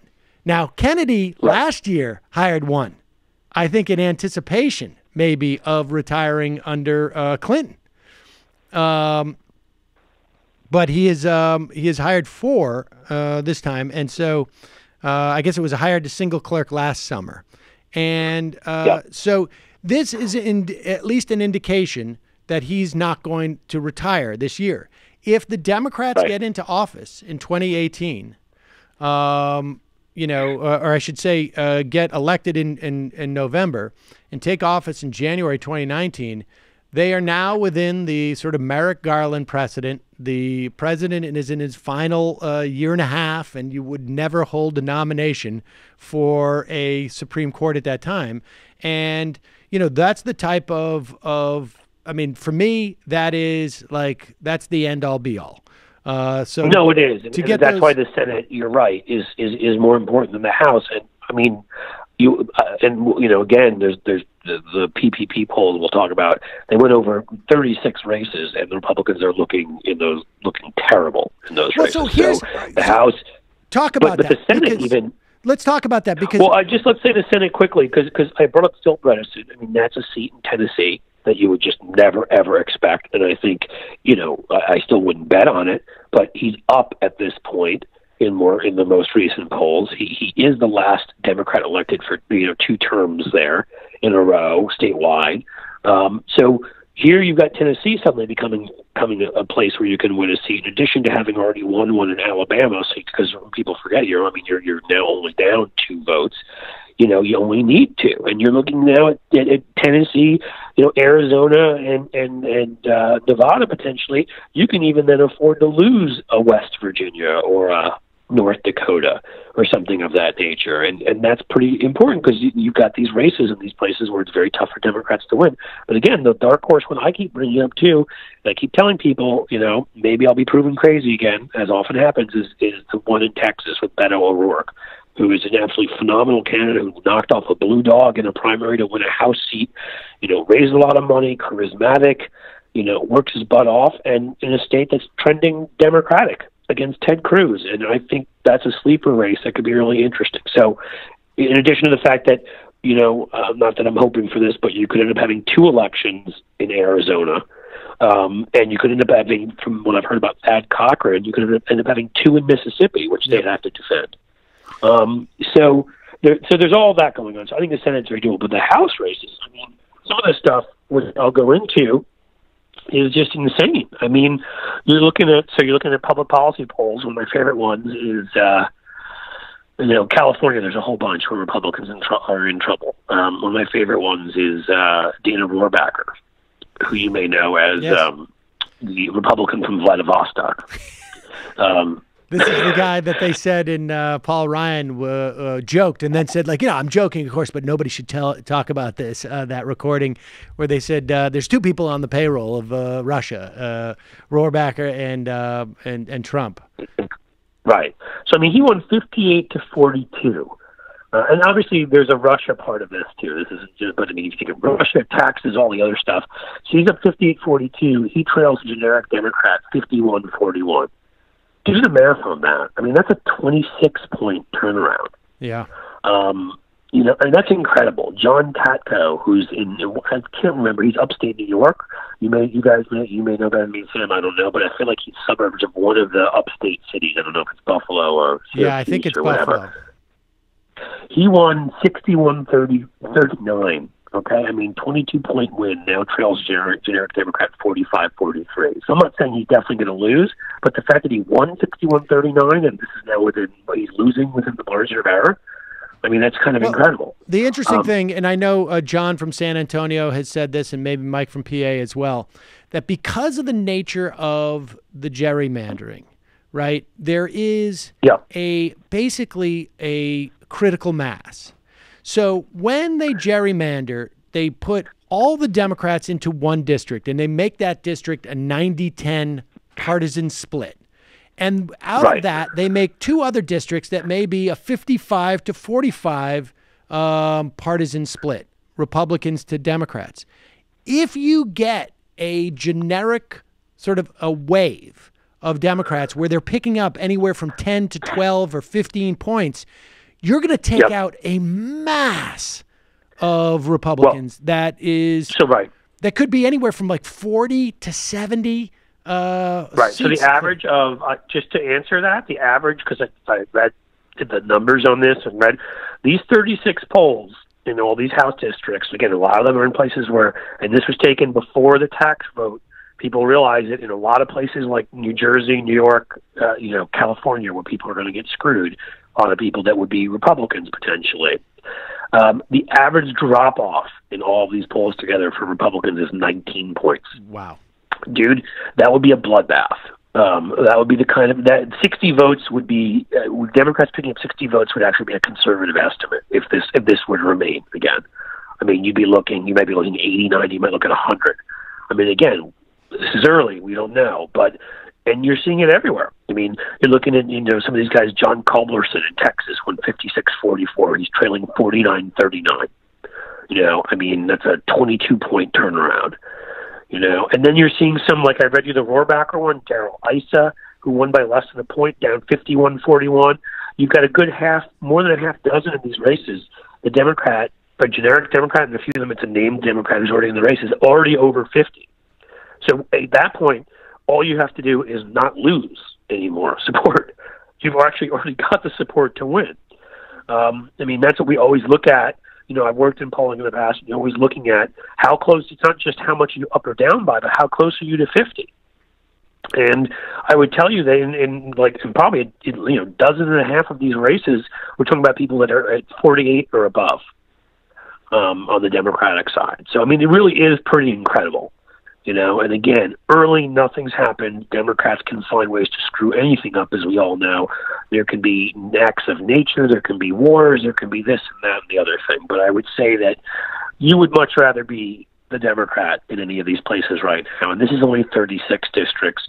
So I think they did at some other point an additional, I don't remember, 10 or 15, which showed close races or Democrats winning by a point or two or in the margin of error. I mean, there are legitimately, at this point, 60 real opportunities. And that's not including some of the crazier ones that you'd never expect, where it's like a +8 Republican district and they could still lose. So, I mean, that's where we are. It's going to be interesting to see how that holds up and what influences it, I guess, in 2018. And all right, well, Cliffy, I mean, that's going to be really the fundamental question. I don't know if there's going to be an opportunity for Republicans to push any other big legislation. They're going to try and cut stuff, and we're going to see executive orders from the administration that are going to be relentless. They're going to let the USDA, give waivers to states so they can drug test, and they can make work requirements for food stamps. So red states in particular, people are going to suffer more there. We're seeing the Department of Labor is talking about literally allowing restaurateur owners to take the tips of their workers, ostensibly to split them with the people in the back.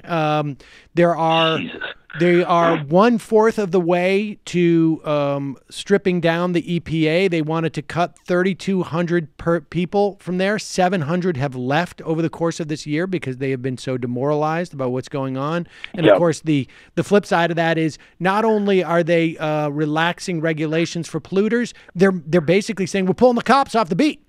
And so that's more. I mean, again, and I've seen this, when I did a lot of the work on the gun issue with the ATF, which is we won't let them do their job.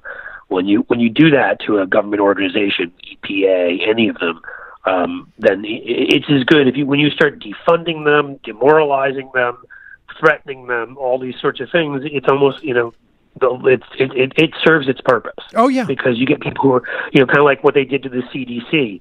With here's what you can't say, that serves its purpose. It scares people inside who are afraid of losing their jobs from going against any of this stuff.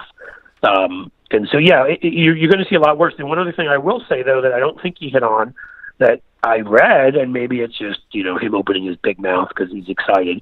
I mean, we do know, right, that Paul Ryan's been dreaming of this stuff. I mean, as I think I was saying something the other day, he's been dreaming of this tax bill since he used to, lie around late at night in bed, touching himself to Fountainhead in college. There you go. That's right. Well, it's been a long time coming for him. Right. No pun intended, of course. Yeah, gross. Sorry. Yeah. Boom. Hey, Happy New Year, everybody. Yeah, exactly. I will say with, Ryan did come out and say that next was welfare reform. Yes. I don't really know what that means. Does that mean all this stuff you've been saying? I think there's going to be an attempt to roll back more Medicaid, I should say. I think there's going to be an attempt to codify. What they'll do is they'll push it as legislation, and then you'll see administrative actions. I mean, all of this stuff hopefully will be. You can't obviously roll it back while Donald Trump is president because he won't sign off on this. But you can obstruct, and you can hopefully begin to agitate. So there's going to be, frankly, I don't know that Democrats need to come out and say anything of substance in 2018. I hope that they would, because I want them at least boxed in by their own rhetoric for stuff that they need to do and create expectations. But I think there is, there may be just simply other forces at work here. It's not like there are. But what you said about Schumer, though, is important, Sam, because that, I mean, again, well, you don't want them to box themselves in the other way, too. I mean, you don't want them to. Right. Yeah. So, I mean, yes, it's important. But I want them to offer people a positive vision of what a better economic future with all of us in it together can look like. And, it reminds me in a way, for a while during 2006, the Rahm Emanuel advice back then, don't say anything about Iraq, don't say anything about Iraq. And then the Ned Lamont thing kind of took off, and a lot of Democrats started running against Iraq, and look what happened. I mean, I would hope that, yes, they don't have to say anything of substance, but I'd like them to offer a positive vision, of they offered a future of us not being in Iraq, which sadly I think we will always be in some way, but at least, and I would hope they do that on the economic and corruption and other fronts here, which is we can fight to get the money out of politics, because if anybody doesn't believe how corrupting that is, look at this tax bill. We can fight to change some of these things, and we need to offer that positive vision. I agree. I always think we do. So, Cliff, take that for what it's worth, and that and a token won't get you on the subway anymore in New York. We all use a card anyways now. We all use a Metro card. Yeah. Cliff, have a great New Year. Merry Christmas if you folks are celebrating. And I've got a lovely lapsed Presbyterian wife, so we do the Christmas thing just like we do the Hanukkah thing here. We're about everything. Well, I'm glad to hear it. And I appreciate that. See you in 2018. You too. Yes, Happy New Year to you, Michael, everybody there, everybody listening. Thanks, and look forward to talking to you all next year. Happy New Year, Cliffy. Okay, see you, Cliff. You too, buddy. Bye. All right, folks, we're going to take a quick break, and when we come back, this is so packed. This show is so packed to the gills.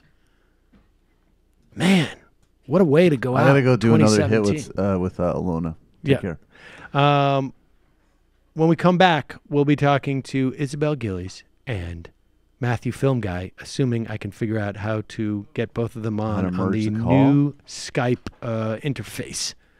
All right, we'll be back in just a second.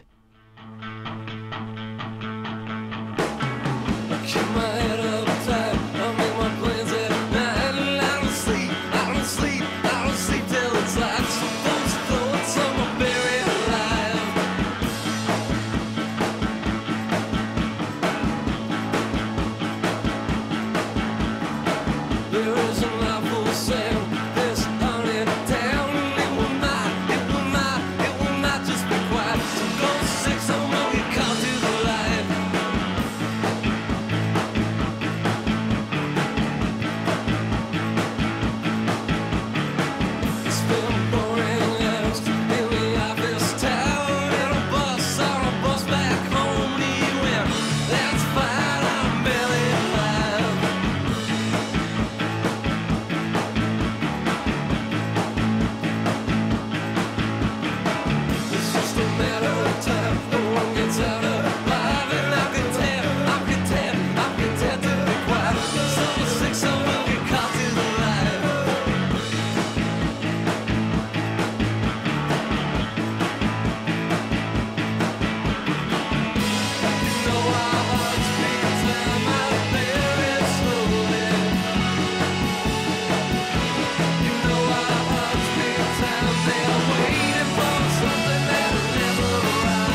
We are back. Sam Seder on the Majority Report. Ladies and gentlemen, we got to do two. Should we play them simultaneously? Can we do that?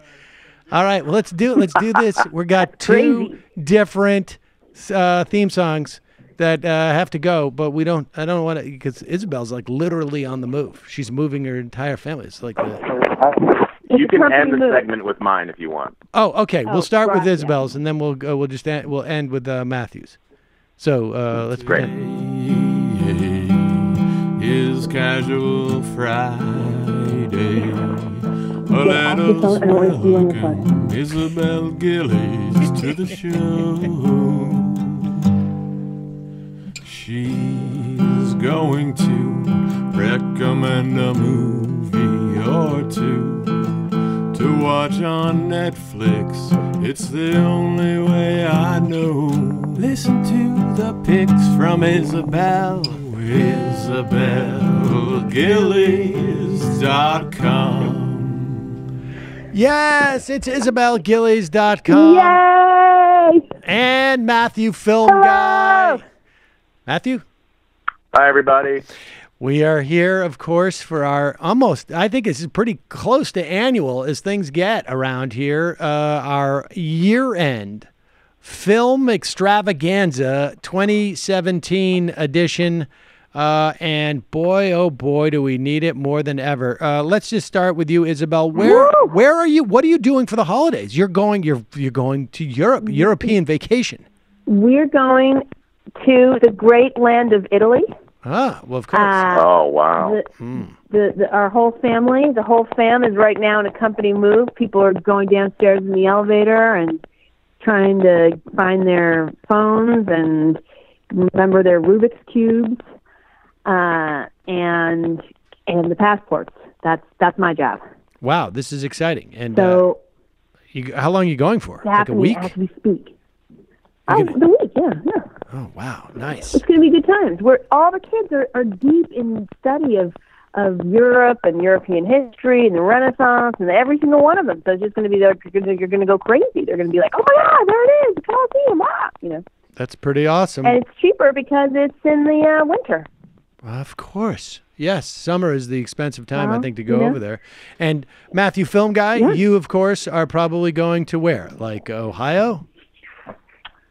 I'm going to the wilds of upstate New York, where Mary's family lives. Albany, hey, man. Syracuse, you know what it is. Oh, very nice. Real people Christmas. Very European, in a sense. Not as European as Europe. Upstate is Syracuse. You could go to Syracuse in Italy if you want, but I just go to Syracuse in New York. All right. Well, I love upstate. Well, there you go. Maybe you guys could switch quickly. Meet each other at That's fine. You JFK. want all my teenagers? I'll take one, maybe. You can have your choice. I don't know. I would think about that, Isabel. You may not like it what happens when he comes back. All right. Well, look. I'll fix them up for you. Now, Isabel, let's start with you because we may lose you in this. But when I emailed you guys to come on, I said, give us a selection that would either reflect 2017 or something that might help us going into 2018. This has been a particularly bizarre and in many respects harrowing and depressing year, I think, in a lot of respects. And so I don't know. I mean, Isabel, which did you choose? And I already know this because I know you. But did you choose the one that was like going to help us going forward, or look back in a morose fashion on the 2017? What do you think? What do you guess? Isabel's always morose, right? Yeah, I mean, Isabel. Morose? No, of course not. I mean, that's what. Of course not. You are. You're constantly. We're looking forward. Yes, of course. I know. It's Matthew. Looking forward. Matthew is going to give us the hellscape version of the movie suggestion, but I got to stick to my core brand proposition. Ready for this? Go ahead. I was just in an elevator, and I'm getting out and walking down the stairs so that I don't lose you. So that's what it's going to sound like. I'm in the fire stairs going down. Oh wow! So you're actually in Yeah, the... man. Okay. I'm in the stairwell. All okay. right. Ready for it? Now, it jumps off. I agree. It was a particularly it was trying. Every day was a slog to get through. Just looking at your Twitter feed, it just was, and you became hardened. And there were bright moments, comets going through the sky, as we saw in Alabama and in your rehiring, Sam, which was so exciting and wonderful. And so I did see a movie out that's a big movie that people can go see. But this is where I jumped off. It's called, this is not the recommendation, but the movie that made me think about this and has made me think about love and about coming of age and about just the goodness of humanity, really, was this movie called Call Me by Your Name. Call Me by Your Name. That's on my short list of movies from this year to see. Definitely, I heard great things. It is simply magnificent. Call Me by Your Name. I've never even heard of that. Call Me by Your Name. Well, this guy Timmy. I always forget his last name, but you know what? Isabel, we might have to wait for you to get out of the stairs because we're getting like a Are you serious? A clicking noise. Okay, wait, hold on. I'm running. I'm almost down. I can actually hear her fine, so it may just be my connection. Oh, good job, Matthew. Here we go. Yeah. I can only do so much for you. So his name is. All right, hold on for 1 second. Kid in it. Hold on one second. You can't hear me? Matthew, can you call me back? Can you try and call me back? Because the clicking is just too much. When you guys. Hear me? All right, go ahead, Isabel. You talk. Okay, so the kid is he's in Homeland and he's in a movie called I can't remember the other movie he's in. In Lady Bird. He's in Lady Bird, and he's this rising star, and he went to PS 87 and to Delta and to LaGuardia, all these great public schools in New York, and so he's in it. And then but here's what it is. It's really, if you can see it, please go see it because it's beautiful. It will make you very hopeful about the future. But what it made me think of was it was written by James Ivory, who was the partner with Ishmael Merchant, who's dead. But right. James Ivory wrote a screenplay, and he did all the Merchant Ivory movies, and he's 89 years old. 89. Okay? Did you get that one? Yeah, that's old. I mean, am I? Yeah, no, I get it. Well, it's amazing because it's going to be nominated, and he's 89. So his life's work, if you look at it, it's got Howard's End, Room with a View. If you Google all the Merchant Ivory movies and watch any of them, and I would dare say, all of them. It's a lot of Ian Forster novels. They did. It just is. It's a beautiful way to feel humanity, which is what I think we have to find. They go all over the world. Some are in India, some are in Italy, some are in England and America. And it's just I would recommend to those out there to look up Merchant Ivory and take a deep dive into that beautiful work. Movies. I'm not a huge fan of those, but of those Merchant Ivory movies, they're always a little bit too. You're not genteel for me. I think I don't know, maybe a little bit too. But you know me, I'm a little bit like caustic and cranky about. But there are characters like Cecil from Room with a View, who's played by the brilliant Daniel Day-Lewis, who's this sort of uptight, person who's academic, but he falls in love. Can't relate to that, Sam? No. Come on. All right, wait a second. Will you do me a favor? Hold on, Matthew Film Guy. Hold on for 1 second. Matthew Film Guy. I'm texting you the number to call back in. I'm going to let you because it's clicking too much. So Isabel, you stay on with Matthew, and Matthew's going to call back in. Okay. Okay, I'm staying on. Matthew, you good? Matthew? You want me to call you back on another number? Yeah, you call me back on this number. I mean, you just call me back so we can have a different connection. So, and I just texted you the number. Very good. Okay, all right. So we're just gonna got it. Bear with us, folks. For whatever reason, I couldn't go to do what I've done in the past with Skype. I don't know why that is. I'm not sure what the deal is with that. So he's going to call back in, and hopefully we get rid of that clicking sound. You know, yesterday, of course, was the worst day of 2017. It was long. It was the shortest day, and it. You have the phone thing up, right? I met Deepak Chopra yesterday. You did? I really did. It seemed very fitting. There we go. It's the Deepak Chopra meeting music. All right, you guys there? I'm here. Do you want me to call Isabel back too? Oh, you didn't hang up on Isabel, did you? I had to. I had to unhook her, so I'm going to rehook her. All right, rehook I got her. it. I'm going to rehook her. Deepak had some. He had some Roman Polanski material he wanted to run by me. Is that right? Everybody's getting in on that because apparently it's the best thing that can happen to you if you. It's career rocket fuel. It's fantastic. Mike Cernovich is now having an AMA. On Reddit. Is he really? Ask me anything. Yes. Right at the moment. Right at the moment, and Ask it's away.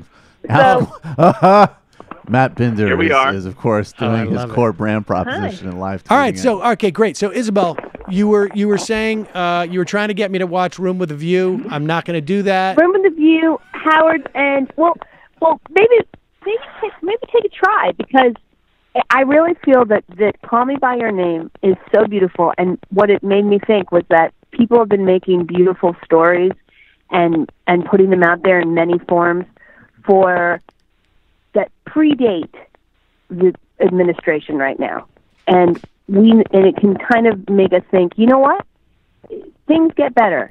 There's always a light at the end of the tunnel. There always is something to reap humanity from, and that's what we need now. And James Ivory making this movie in his twilight years called Call Me by Your Name, which is going to get nominated all over the place, and it's an independent film, which are basically they're almost dead. Right. No one can make movies now. And this one is beautiful, and it's slow, and there's music, and it's love. It's a huge love story between this graduate student and this young boy, and or he's 17, I guess. Okay.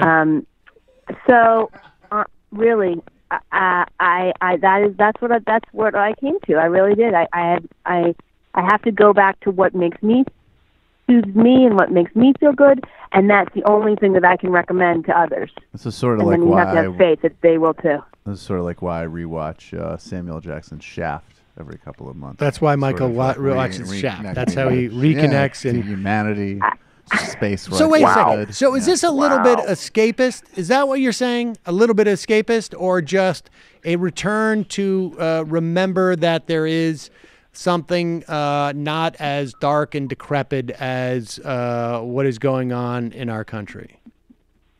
Well, it's sort of both, and I'll also add that it's also the themes in all the Merchant Ivory movies are love, family, homes, country, sense of place, and Ian Forster writes about all that stuff too. So, and that's what we have to dig down and find. And I mean, the politicians and all that have to find an egalitarian way to live, rule, and have the country be all right. But I don't know how to do that. And what the years kind of told me is that I don't really know what the answers are. And the only answers I can find are in the things that I can find in myself, in my emotional life, in my family, and in my own local home. And then hopefully if everybody can find that, we can get to a common ground. Yeah, I mean, I think that's going to work for some folks. I'm against almost all of those things, like the love and the family and the country, and like I find that all. I think love has a role in some in the chase sense, but I would be down for the experiment. Did you say in the chaste sense? Che. Oh, okay. I was going to say, I wasn't sure. No. All right. But I would say that's a good Che quote. You'd like it, Isabel. But I think I would be totally down for the experiment of locking the congressional Republican leadership and Trump in a institution and showing them Merchant Ivory films on rotation 24/7, like in a kind of benign Clockwork Orange. I would be down. That might be payback for all the new metal they played at Guantanamo. There you go. I like it. They might not even be able to understand it. I think they so human. definitely would not be able to It's like a tap into parallax any of view the type of situation. Yeah, none of the emotions you're talking about could they tap into. No. Hold on. Did I hear Kelly on there? No, that's Jamie. Hi. Wait, have you not met Jamie yet? Hi. No. Oh, I guess no. Maybe Jamie was Pleased to absent meet you, that Jamie. day. Jamie's here. Kelly is not. Oh, Kelly, I thought was maybe going to come in today, but I guess she didn't. Wait, can I also say, now we're on the West Side Highway, I just want to tell you that. Can I also say that I want to plug something of mine that also is in the year of the woman? Of course. Which is that remember how I was writing about menopause? Yes. Oh, So much? How could we forget? Please. Right. Well, Goop published it yesterday, and it's up online, and it's a big article about menopause, and I think this year in that clearly people don't understand women and understand how they work. What we've seen with all the sexual harassment and Weinstein and all the work that Jodi Cantor and other journalists have done, clearly we see that there's a gaping hole in how society understands women. So I think they really don't understand menopause because menopause is not as sexy as even being pregnant or getting your period or anything. So I wrote about it, and it's on Goop. And it's all in the sort of let's embrace everybody for who they are in this world, and not treat people like objects that Does don't it have involve beating hearts. Does it involve putting jade eggs in your vagina? Oh, you're gonna make a disparaging Goop comment, but that's okay. Wait, what is how Goop? many- I've never heard of this. It's Gwyneth Paltrow's. I'm not going to say anything else. Stuff. I know. Don't say that you're going to be disparaging about it, but I will tell you something that I gave this article to almost every single.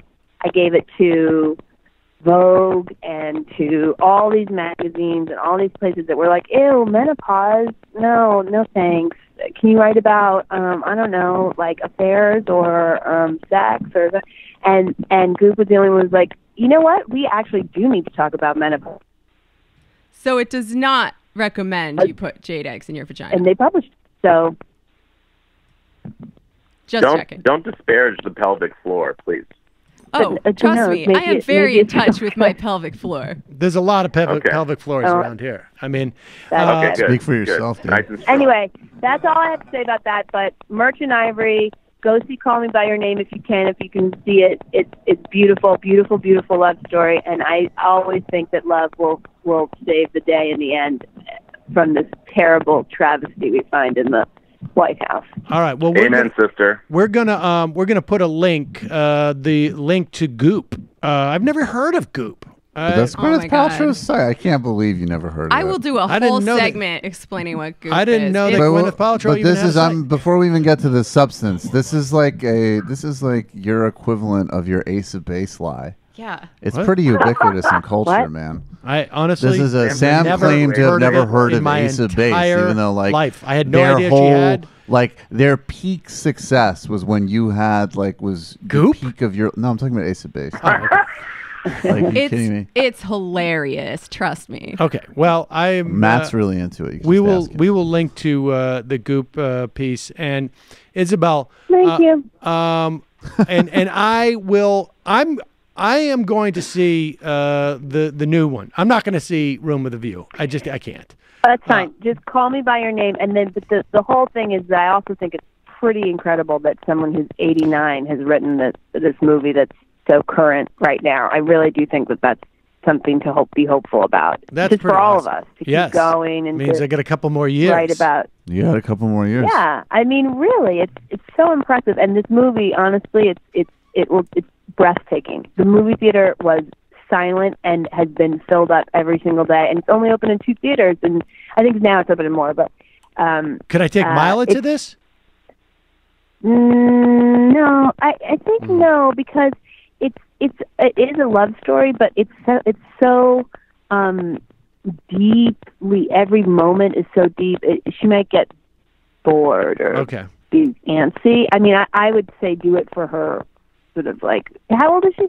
I have no idea. I cannot 11? Keep. She's 12. 12. She's 12. Almost. Yeah. Yeah, 12. a little longer. I would go with Nikki and go and just.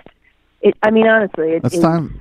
It's just. It's time for her to like watch Scarface at 12. You know, you got to ease her in to. I just tried to rewatch Scarface recently, and man, was my 14-year-old self wrong about that movie.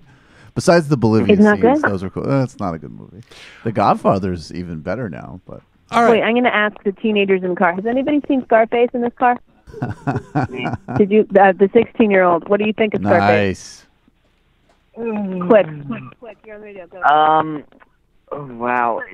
Don't be pretentious, man. Be honest. I'm not being pretentious. I think it was very enjoyable, but I wouldn't put it in the range of like. I'd put it as entertaining, not good, like that thing. Like I'm taking smart, but a little pretentious. I got to be honest with you. That was the time of my. I didn't really like extract anything from my time watching Scarface. Well, how about when Sosa picked up the guy's garbage and he got thrown out of a plane with a rope around his neck? You didn't get something out of that? Like it was awesome. Oh, that was fucking badass. Yeah, wait exactly. A second. Is this Hugh? Oh, that was so badass. That was Who is it? dope.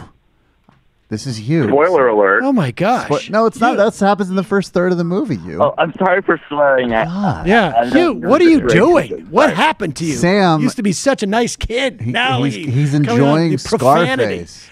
All right, well. How about how Tony says he doesn't like Colombians, and then he's right. All right, well, Hugh, have a good trip. Let me talk to your mom. Hi. Hi. My God. Sorry. What is going I on didn't with know that he kid was and gonna swear. his foul mouth? Isabel, I'll take the teenager that hasn't seen it. Okay, All right, well, Isabel, look, I'm going to let you go because we're still getting that clicking noise, and I think it's because. Oh no! Can I hear what Matthew says? All right, yes, you can. Yeah, listen. Hopefully, Matthew, we won't get it from you. All right, so Matthew, Do you hear it clicking through me there, Bye, Sam? Happy How am I New doing? Year. I'm just gonna listen now. okay. Bye, Isabel. All right, bye, Isabel. Bye, Happy New Year. Happy New Year. Okay, so Matthew, Yes, Sam. Good to hear from you. we're getting it, but not as pronounced, I think, with the clicking. Now, Matthew, would tell us which route did you go? Did you go with the hopeful, remind us of the humanity that exists despite the fact that we're living in a sort of either a pre or post-apocalyptic? I don't know. It's What I somewhere. like what Matthew does is Matthew always recommends these truly, probably, actually, usually whenever I see them, actually very good movies that are terrifying and this very relaxing. Like he's like, it's a Norwegian film about a future apocalypse where the currency is rape. And it happens in it's like you described the most horrific movies First of all, that imaginable. movie sounds awesome. Right, exactly. I don't know it. You described the most horrific film, and you're like, and really, it's an indictment not only of patriarchy but also capitalism. It's 10 hours long, and just find it on YouTube. You describe it like first you describe these find it on horrific YouTube. films in the most relaxed, like this is great way, and then you say it like anybody else has like either the patience or sophistication that you do to be like, you're like, oh yeah, there's a Criterion collection which you can find if you go to a library in Queens, which is open every other week, and then you get a box set on VHS, borrow the cassette player from your mother, and then watch it. It's 15 hours long and it's depressing, and that's what I recommend. Look, you might be exaggerating a little bit because I want to say I am not inherently the man with the most patience or kind of I don't want to call it attention span. I had to work to get to where I am today, and a lot of the films that I've recommended were struggles that were rewarding by the end of them in the way that they actually helped me to become this way. So no doubt, it's not. I don't want to say that I'm something special. These films have helped me to become the man I am.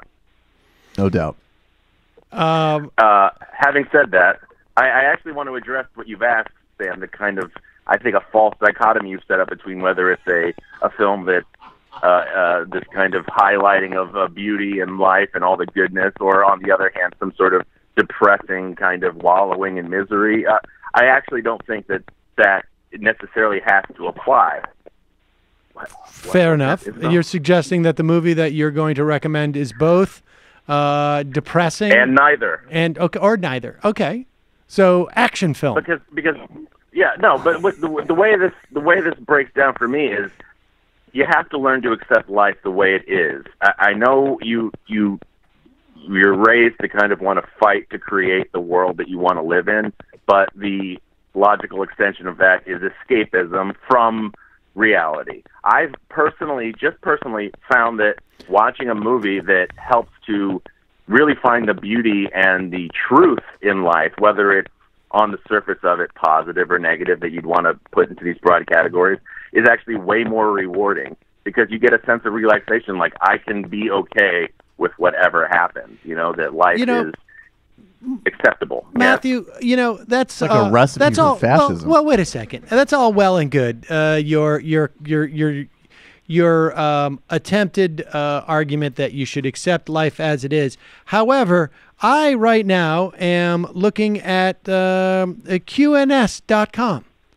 And the headline I'm reading is, trucks will be permitted on Grand Central Parkway in Astoria, ending soul-piercing noise on local streets. And as I read through this, I find an image of you standing in front of a podium at a press conference on 31st Street in Astoria. Resident Matthew Weiss said he was ecstatic, elated, and jumping up and down with joy and glee. A 20-year Astoria resident who lives about 100 feet from Astoria Boulevard, he said he has been contacting officials for 15 years about the noise pollution he experienced as a result of the truck, and they now, ladies and gentlemen, have permitted trucks to go on Grand Central Parkway so they can leave the side streets. Matthew, film guy, actually, instead of saying, I have been taught on how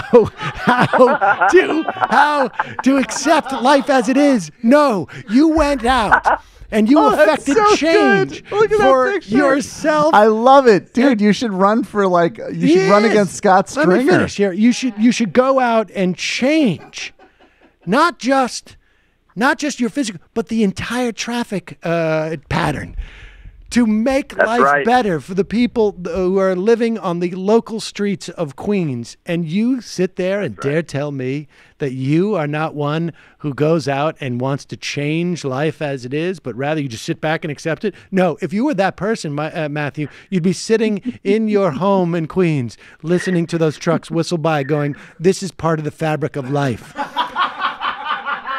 Oh, Sam.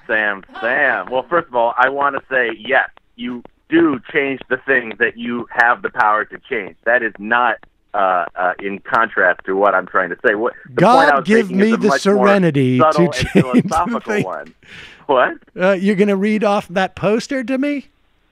God give me the serenity to accept the things I can't change. No, that's a good one. But I'm basically saying, if you can contact your local officials for 15 years and have them make a change to the entire flow of traffic on 278 highway that goes by your house, because the trucks are very loud when they go by your house, by all means do that.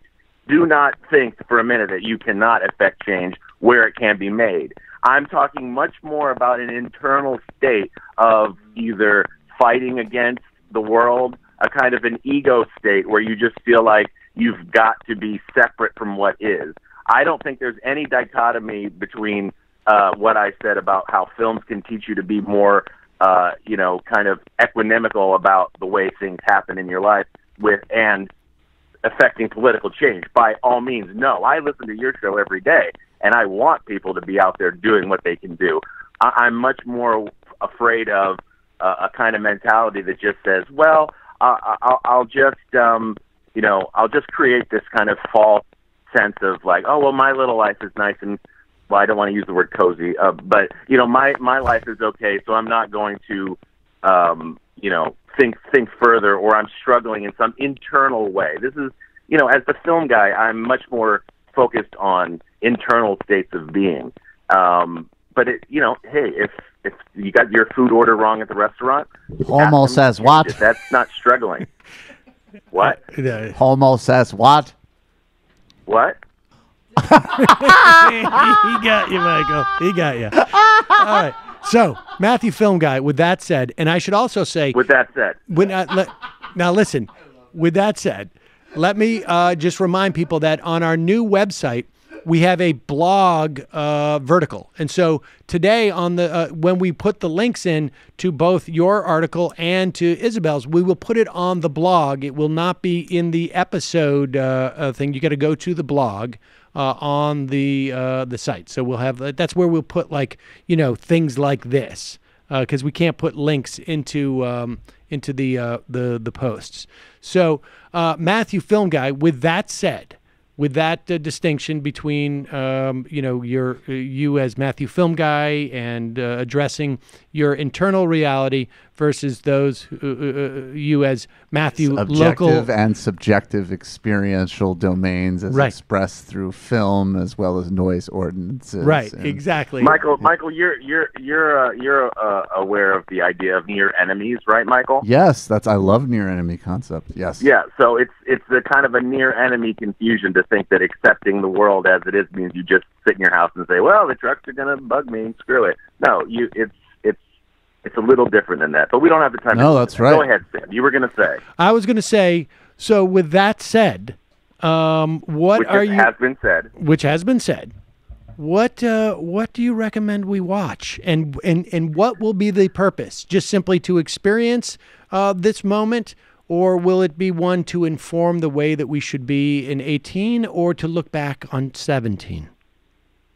It'll be a little bit less specific to the year, but can I just say before I give you this, I want to address something about the Cernovich thing. I can either do it now or after. Can we just Well, let's do it now. And we should tell people that Mike Cernovich went on and did an AMA. I think he did it during the show because he was afraid of me showing up. And we will read off some of the comments. Oh, really? Yes. And I would also say that if you were going to be making a documentary about Mike Cernovich, you would go, because there's a lot of links there, like in your blog post titled, When in Doubt, Whip It Out, or Tools of Cultural Marxists Used to Criminalize Normal Sex, or did you hire a private investigator to harass witnesses like you claim you did on your old legal blog, or is that untrue? I mean, these are all resources that I think, it was good of posters on this AMA to bring out, but can really be brought out in another medium, in one that is easily digestible and people won't have to, sort of aggregate things. So that is amazing. That is amazing fodder for our upcoming film. Yes. But I want to just address a comment to Michael. Michael, I know I've told you about this in private, but I believe you're making the big mistake in the way you're portraying Mike Cernovich. Okay, please go ahead. You are doing a frontal lisp, like suffering succotash. He does not have that lisp. He has what's called a lateral lisp, which seems something like this. So on the S's, you sort of spread it to the side. You see? Can we This is the way that he should sound. Can we meet and have drinks soon and practice this together, and I will get it to perfection early 18. Sure, that would be my pleasure.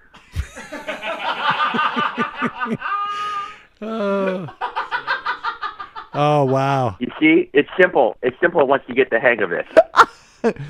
Oh, my gosh. Your conversation. Cernovich apparently is melting down in real time on the AMA. Oh, come on. We got to play it. Dude, he's reading on a Periscope. He's reading. That's fantastic. Oh, wow. Oh, dude, just play it. We got to play it. This Hold is gonna on. Be the We got final to play crack this up here. Matt, have you gotten the link?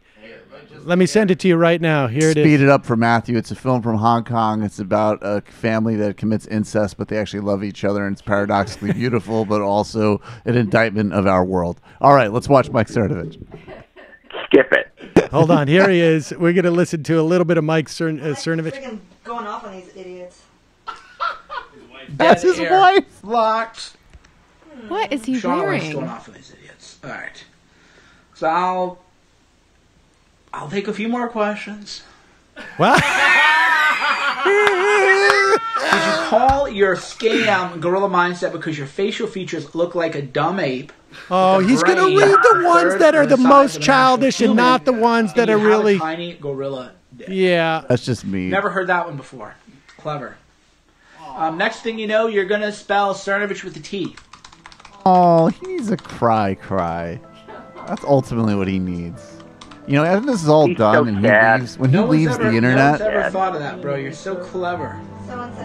we can when he finally leaves the internet, we can all That has cry. to We be- can all give him a hug. Alt-right is an openly... The sine qua non, what describes the alt-right as being different from everybody else is it is a direct advocacy for a white ethno-state. So if you don't advocate for a white ethno-state, then you're not alt-right. That's the definition. White ethno-state. Not even white nationalism, because people can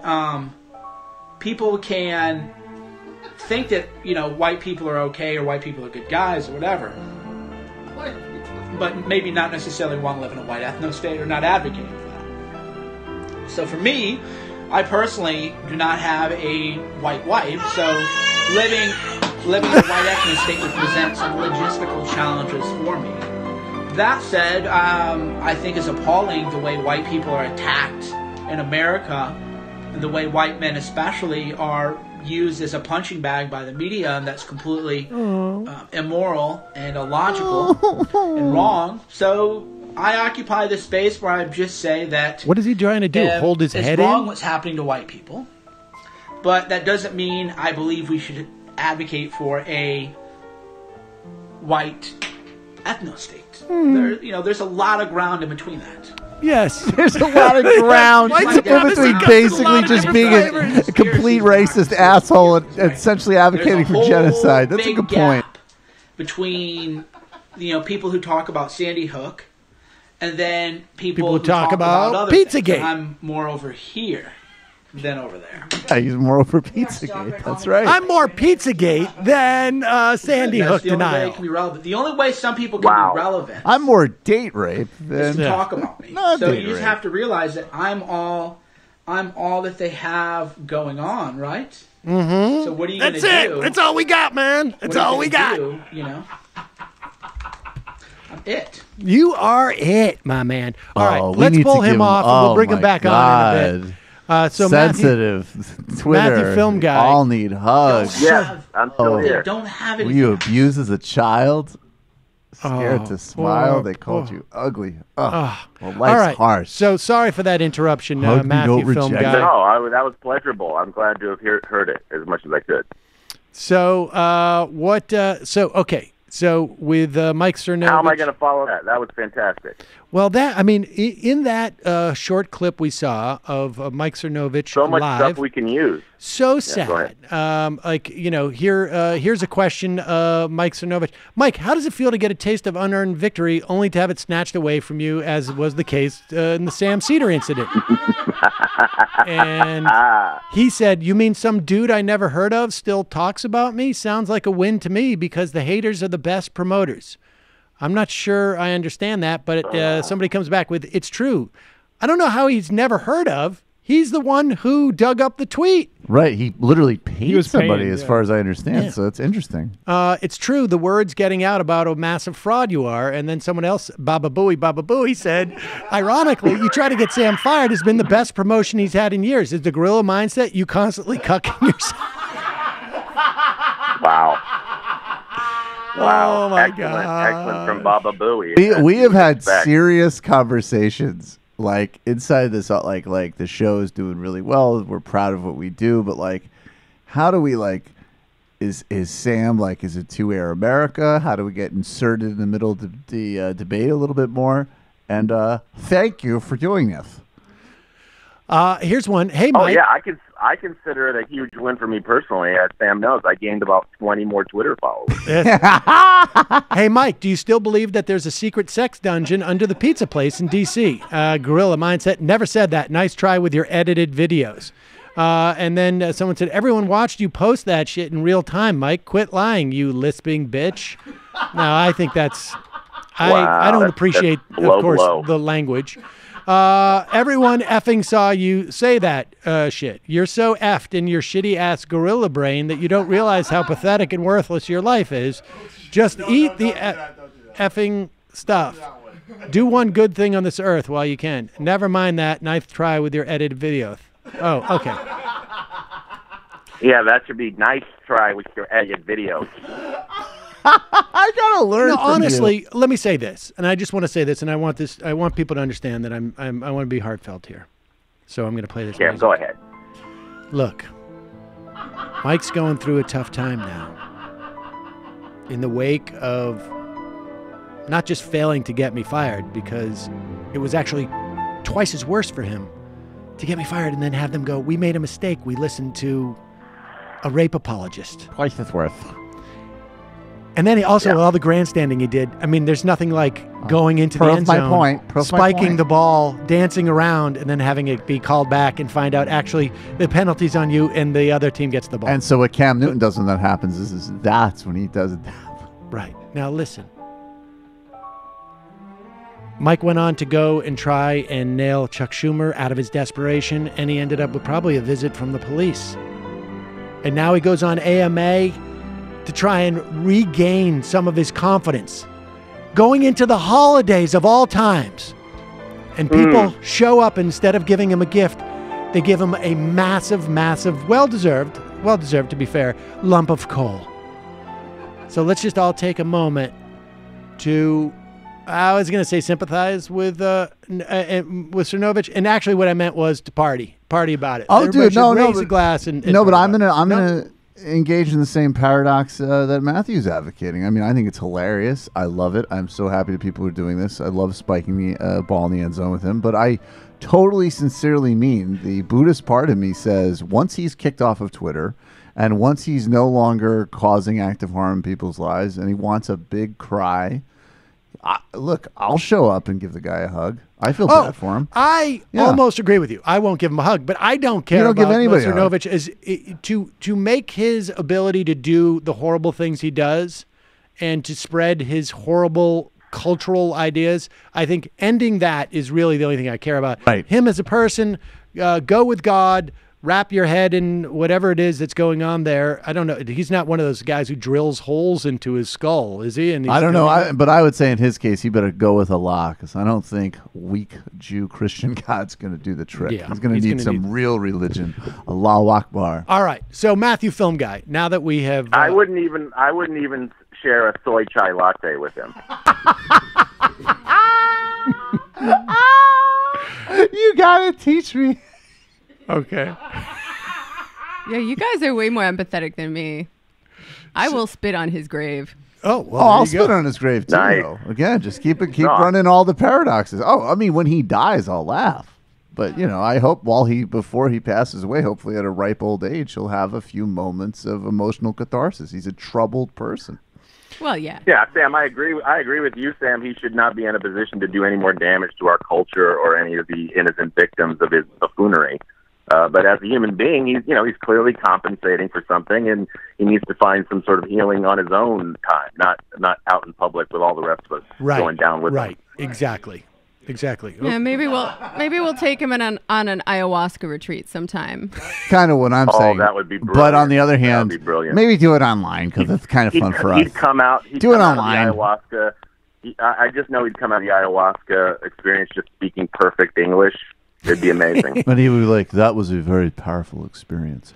First, I would like to make amends for my list the is woman. Gone. So Matthew, is gone. What do we got? What do you got for us? I respect women. All right. So first of all, I'd be remiss if I didn't say everybody should go check out Public Speaking, the documentary about your guest today, Fran Lebowitz. That's a great movie. It kind of encapsulates her life and her feelings about the major issues. Even though it's about 7 years old, I still think it's highly relevant to today. So go see that. But that's not what I came armed with.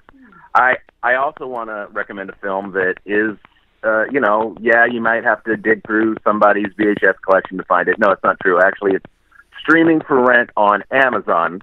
And it's free if you want to subscribe to what's called Sundance Now, the Sundance streaming service. I don't do that, but if you want to, that's great.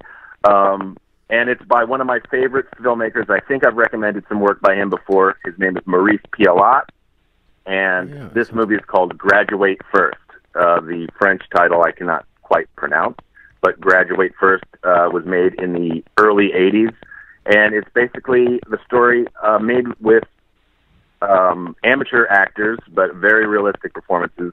A group of teenagers basically struggling with the point of taking their graduation test, and basically whether or not they're going to actually be contributing members of society and what that means, struggling with their parents, a lot of the kind of understandable cliches of teenage life, but done in his very dispassionate, kind of non-editorializing, very kind of oblique filmmaking style. He has he's drawn some comparisons to John Cassavetes, but some people call him the French John Cassavetes. It's not quite an accurate analogy, but it gives you a sense of what you're in for. The teenagers are kind of disillusioned with the adult world about what's coming ahead of them, so that is a nod towards what you expected me to show you, a movie about kind of nihilistic, dead-end lives. But that's not really what you get from this movie.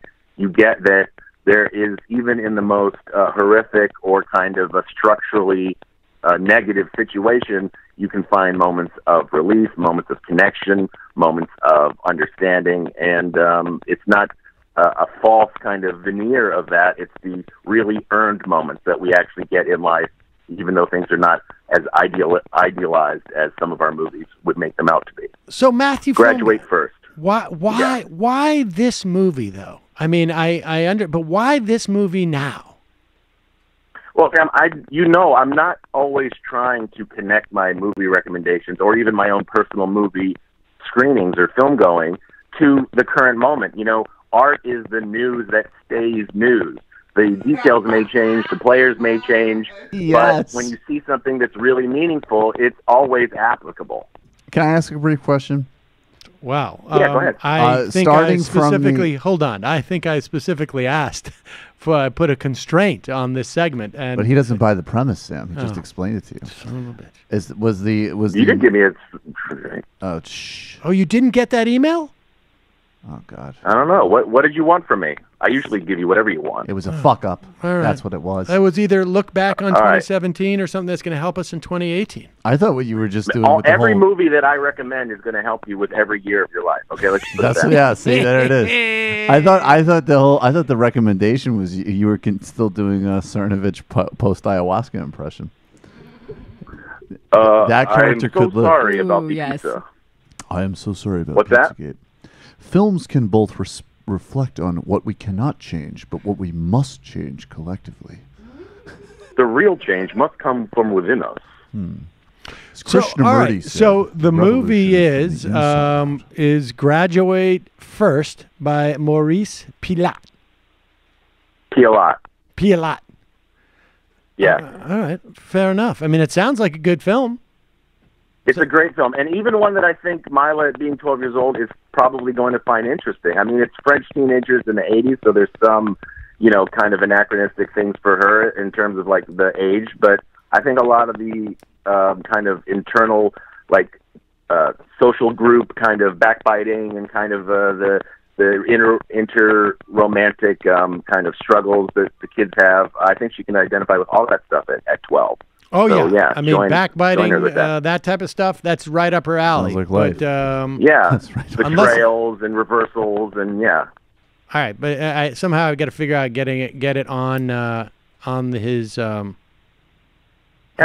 No, streaming. on her phone is what I got. And it's not explicit in any way. There's not anything graphic, so you can take that to heart. Fantastic.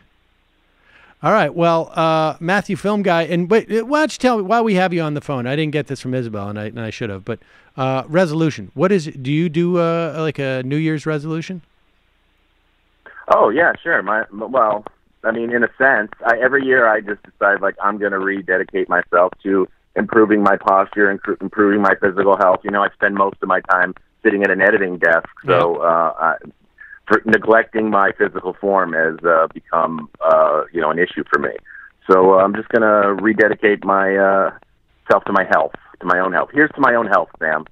Well, Matthew, let me just say, and to Isabel, if you're still listening, guys, thank you so much for your contribution to the show, and not just this year, obviously, but for years.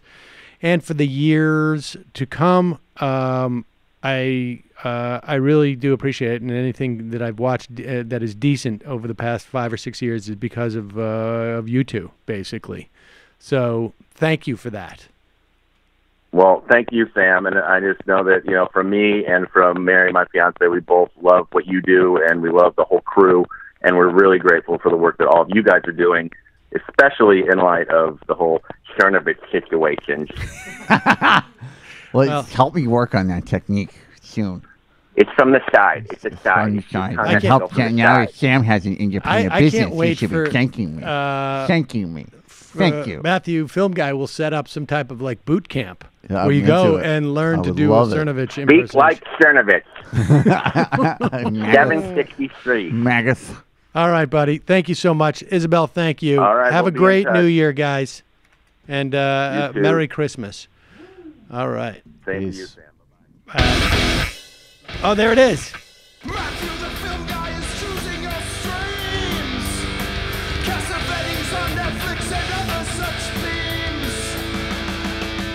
I don't think so. He is? Matthew, Film Guy?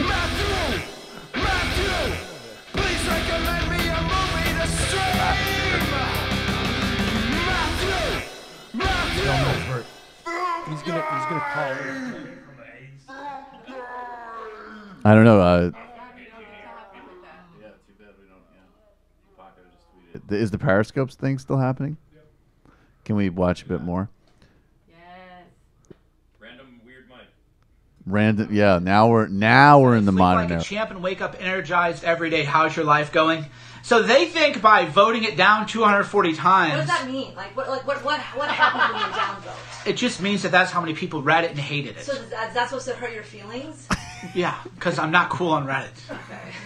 I know, sorry. I'm just trying to understand. His wife is like this It's a weird different- combation of like it's like imagine Svengali high and school, caretaker. and they're like, "Oh, we're the cool kids, and, like you're not the cool special kids." needs school It teacher. seems It's to very be odd. really hurting him. Yeah. I feel bad for. definitely. No, I don't. I'm joking. Of course, I'm joking. Of Back course, I'm to joking. Yeah. spit on his grave. They're Let's just see. Just Wow. what it is, man. What else we got? Oh, he's just getting ethered on Reddit. Yeah. Oh God. Holy shit. Wow. Boy, people Sam. are being very mean to him. Yeah. Very mean. All right, keep the we're almost up to 1,500 comments. Do you need to go to Reddit? You do. You need to go to Reddit and ask questions. Need backup. Why does your ex-wife still pay your bills? Because the D was that good. Can I say that? Or? The dating. You really don't get that even? Well, I imagine what it is. Sex? Is that what you're talking about? yes, yeah, exactly. Oh, okay. Yeah, It is. because he's Oh, 'cause he's he so was sexy. so sexually sexy. good in his sex. I get it Find now. me on Sexually camera. satisfied her. Okay. No, you're all, There's something. I mean, let's pull him down. I mean, there's something. I mean, there is a sense of like, oh, we're watching someone who's clearly disturbed. And her laugh was a little too much. And Her there's laugh like leads me to think, maybe not. you can't help but think like this is going to end in some type of tragedy. And that is, like God knows, like people like this, they can't, he's going to flame out in some really bad way, I think. I think it's And- happening. The Coney right? 2012 guy. What's that? Like the looking Coney at it. 2012 guy that like. Oh yeah, they'll find him on some like in front of some bushes in Formosa, like jerking off. Yeah, I mean, God knows what's going to happen. So, there is a sort of a quality of like, are we, I just wanted to get a real therapist, man. Right. Yep. All right, now can we watch more, please? No, all right. Well, I want to go to the phones. What's that? We made our contribution. Now I'd like to hear him having a complete Right. psycho-emotional meltdown, please. Oh, let's go. not Let's go to done the with phones this. first. Call from a 551 area code. Who's this? Let's just see if the phones are working. 551.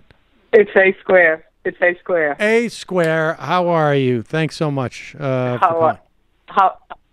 How are you, Sam? I'm doing great. I'm watching Mike Cernovich meltdown in real time. That's pretty fun, and doing the final That's a show of lot the of year. fun. So I know, and I always try to call during your final show, and I'm going to try to be quick because I'm sure everybody's trying to call. What a treat to have Fran today, although I'm not as hopeful as she is. I thought there was a little bit more hope than I anticipated in her comments today.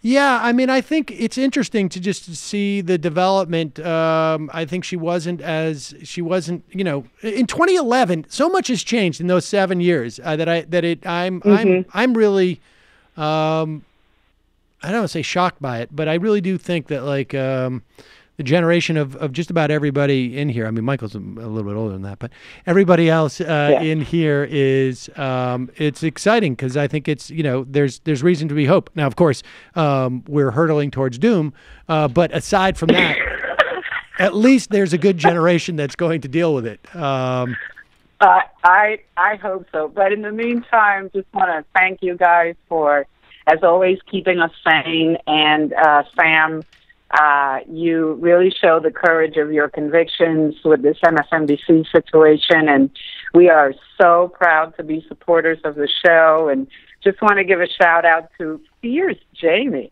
That comment about Mother the other day was like about Pence and Mother. Oh, that was really, really on point. Oh, thank you. Brandon, we got to get you a mic Yes. so we can hear you. We'll work on Matt, that. super producer, and Michael Jamal. Shout out.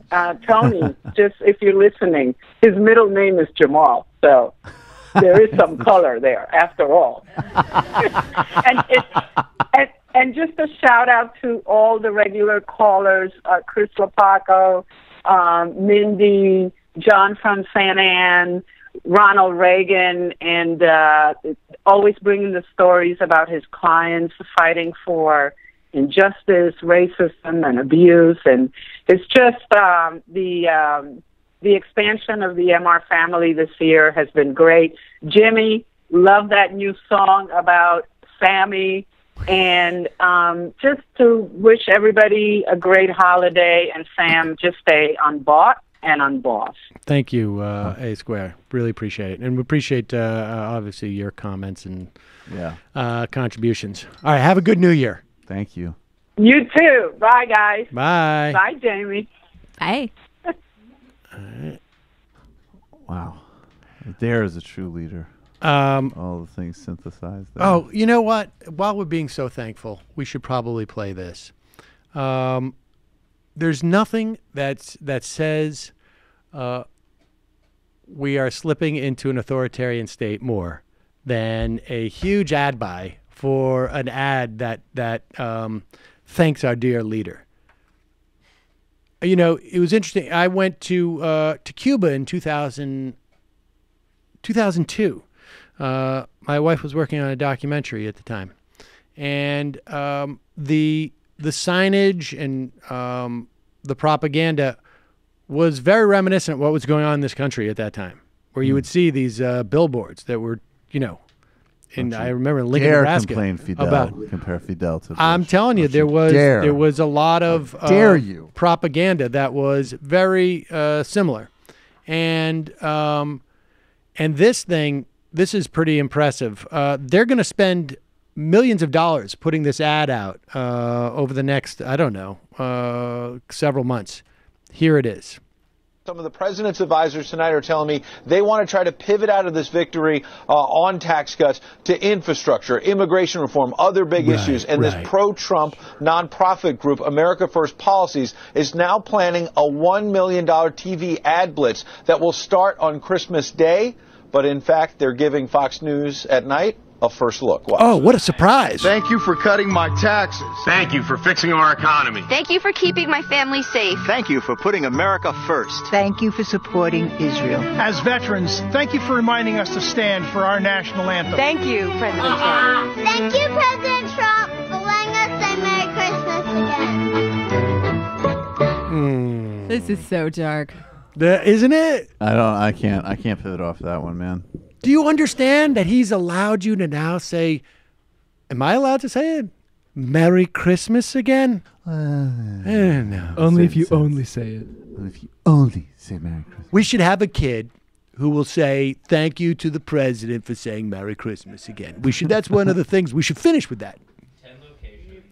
Like, thanks for the knockout game, President Obama. Thanks for the phone, President Thanks Obama. for the phone. Thanks for knocking down the motherfucking churches and putting a mosque up and shit. Thank you. But that's going to go out, $1 million ad buy, and I'm really surprised that Fox was able to land that in advance. Exclusive. That's a good use of taxpayer dollars. Well, it's not taxpayer dollars. Okay, never mind. It should be. I mean, if we had a proper taxation system, they wouldn't have that money to throw around. That's right. White people are trash, man. I feel like he would like to figure out a way to use taxpayer dollars for that. There's no doubt. There's no doubt. In fact, I think if it was anything remotely close to that, why are we not using tax dollars for this? I'm talking about the president. Here is this. Is this a moment of like Trish Reagan, like sort of just being shocked? Is that what this is? So a Fox Business anchor is just absolutely stunned that President Trump did not keep his promise. Here is Trish Reagan. Is it Regan or Reagan? And here she is, just absolutely shocked and what stayed in the tax bill. The House is going to be voting on the final tax bill tomorrow afternoon. Now, the president keeps touting this as the biggest tax cut ever.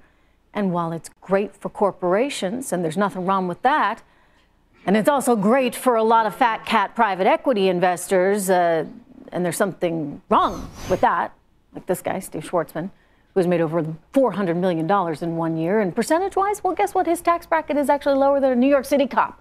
How do you like that? And it's because he calls his income investment. The president promised to fix this, remember? We will eliminate the carried interest deduction, well-known deduction, and other special interest loopholes that have been so good for Wall Street investors and for people like me. But neither the House nor the Senate ever bothered to address this. So those private equity fat cats get away with paying investment taxes instead of income taxes, and that is just wrong. So why doesn't anyone care? Do you consider that carried interest income or investment? Well, again, it's technically it's carried interest in the way that it's allocated in the tax system, also known as profits interest. So then you believe it should get a lower tax rate? Again, it's a complicated issue. It's not that much money. No, it's not that much money. I mean, who cares about $100 billion? Maybe Steven Mnuchin doesn't care about $100 billion or his billionaire friends, but come on. You mean to tell me that special interest lobbyists are so alive and well in Washington that they convinced the entire House and the entire Senate to ignore this inequity? I'm beginning to wonder if our country is becoming ungovernable. Because I'll tell you one thing, our founding fathers never, ever anticipated a swamp like the one we have today. Wow. Now, it sounds to me, if I had to say, somebody's contract is up. That's what I think is going on there. She's on Fox Business News, and she is actually like surprised and outraged by this? She's Seriously? woke now. She's woke. She's going to go work at MSNBC.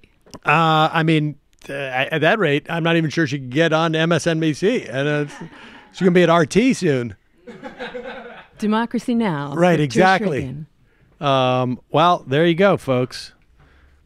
There was a lot of other problems. Cutting the corporate tax rate. I mean, look, want to cut the corporate tax rate? Pretend like it's going to do something other than enrich those same people? You can delude yourself. That's fine. But take a Skype call, I think. Take a Skype call? Is there a call from Skype on there? Well, I can't tell. I can't tell. We're going from an 832 area code. Who's this? Where are you calling from? 832? Oh, shoot. We have that problem again. Seriously? Seriously. Oh, man. Oh, too bad. All right. Well, Happy New Year, everybody. Wait a second. Now we're having that problem again. I don't know what happened. Let's see. I would like to thank President Obama for closing down the border, giving me a free cell phone and welfare, man. You're the best president ever. Alhamdulillah. I would like to thank President Obama for apologizing for the many crimes of the United States. Calling from a 603 area code. Who's this? Where are you calling from? Man. Bad time for Kyle, the phones to you die. Bastard.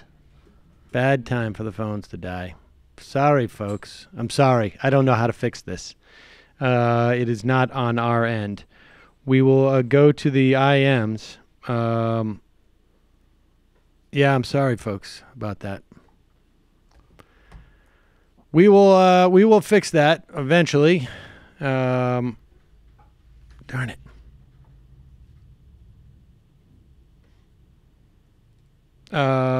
Let's see. Maybe. Okay. Let's go to the IMs. I'm sorry, callers. We're not happening right now. What is going on with this? The IM now. I'm having problems. Oh. It's one of those days, ladies and gentlemen. Oh, let's play this Pete Hoekstra thing. This is amazing. Now, Pete Hoekstra, you'll recall, was also back in the day.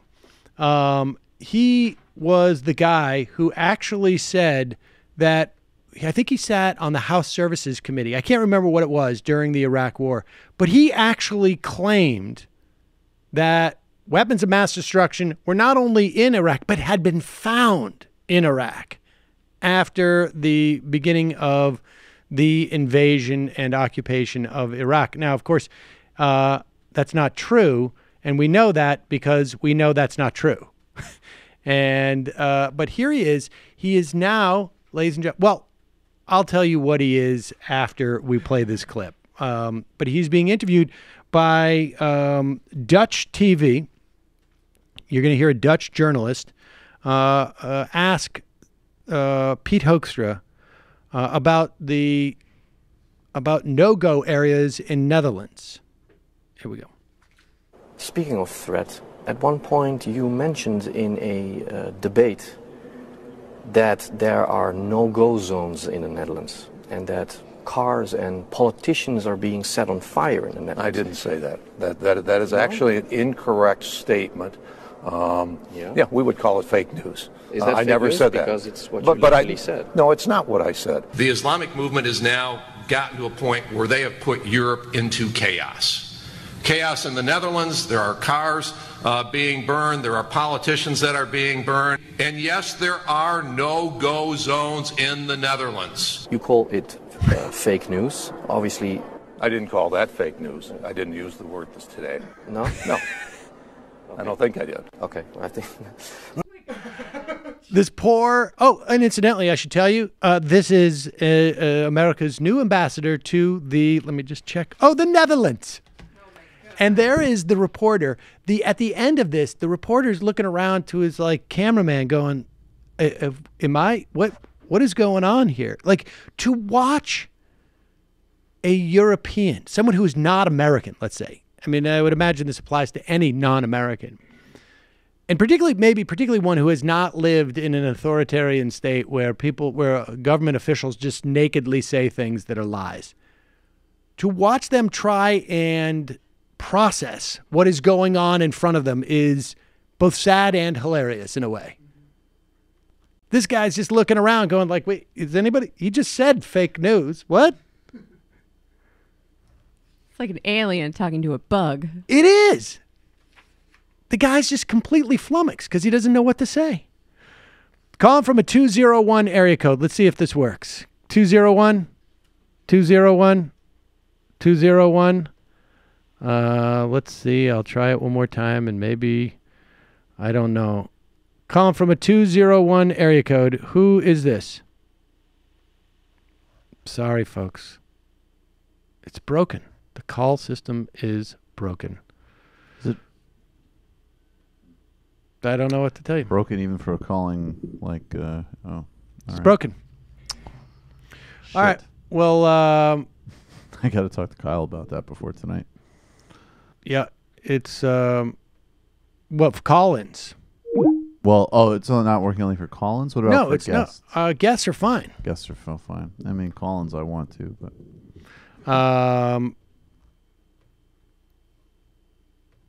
Mike Sternofish.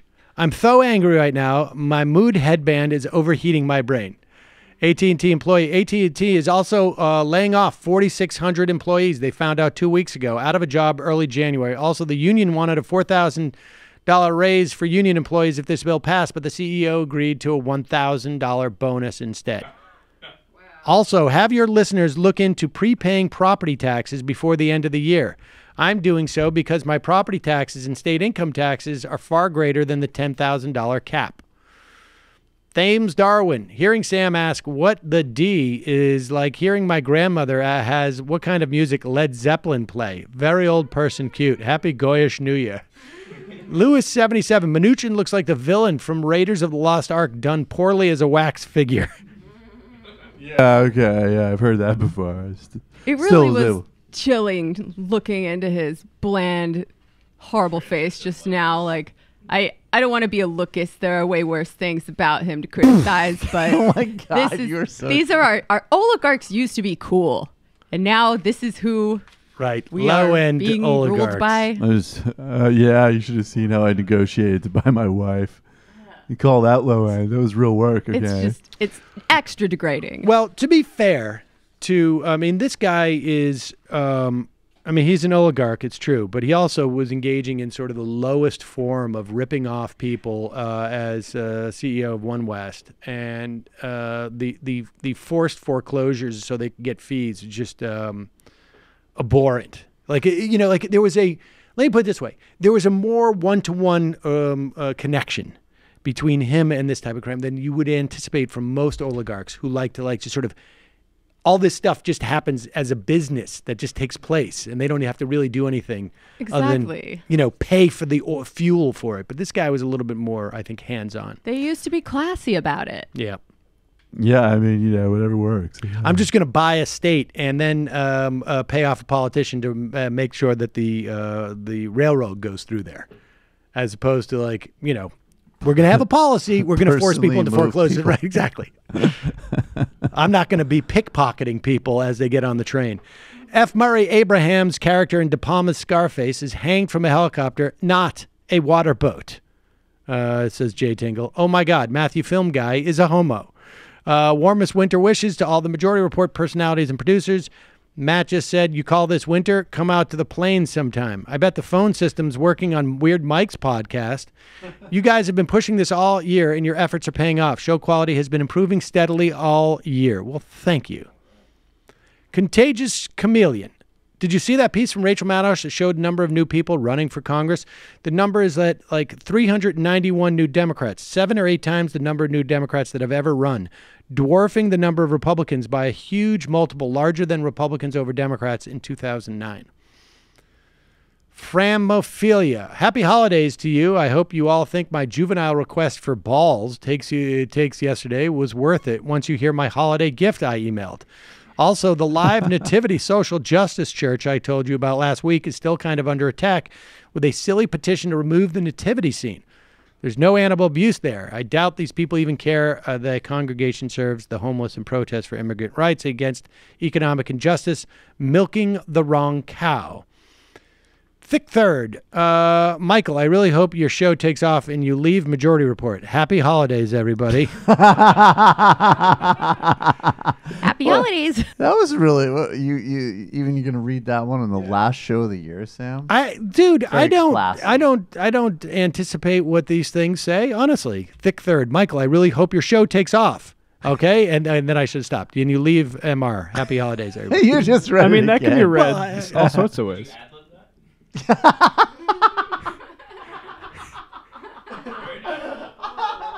Michael, what's wrong with you? What? The DX Fool. Hi, folks, and happy Christmas, Madan. Attorney Andrew, on the proposed Department of Labor rules you mentioned with Cliff, to clarify, current rules allow restaurants to pool tips such that the tips servers receive can be used to tip out people like bartenders, bussers, etc. However, the rule mandates that the employees keep all their tips. The proposed Department of Labor rule would allow the employer to take any tips that tip employees receive over and above the minimum wage. Now that the individual mandate's been repealed, where do the quote, I don't support single payer because I want to strengthen Obamacare, unquote, crowd go?